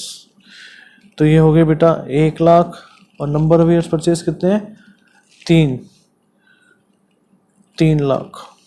ठीक है बेटा, तो ध्यान देने वाला पॉइंट क्या था, ये ओवरऑलिंग कॉस्ट वाला, और डेप्रिसिएशन बेटा इस साल भी लगेगी, अगर इस साल में गड़बड़ होती तो इस साल भी लगती, इस साल भी लगती, एंड तक लगती रहती। ठीक है ना, तो उम्मीद है बेटा जिस तरह मैंने करवाया है ना, पूरी डिटेल में मैंने मेथड को ख़त्म कर दिया है, आसान से लेकर डिफिकल्ट क्वेश्चन जितने थे हमने सारे कर लिए हैं, तो उम्मीद है आपको अच्छे से समझ में आया होगा, है ना। नेक्स्ट वीडियो में हम बाकी के मेथड्स करेंगे, है ना बेटा। इसको आपने बहुत अच्छे से करना है, कई बारी पहली बारी में इतनी कमांड नहीं आती, एक बार दोबारा देख लिया करो, ठीक है बेटा। तो बाकी मिलते हैं बेटा नेक्स्ट वीडियो में। आप चैनल को सब्सक्राइब करो बेटा, फ्रेंड्स के साथ शेयर करो, लाइक करो, ठीक है जी, और अपना ध्यान रखो, है। बाय बाय, टेक केयर, ठीक है बेटा, स्टे ब्लेस्ड।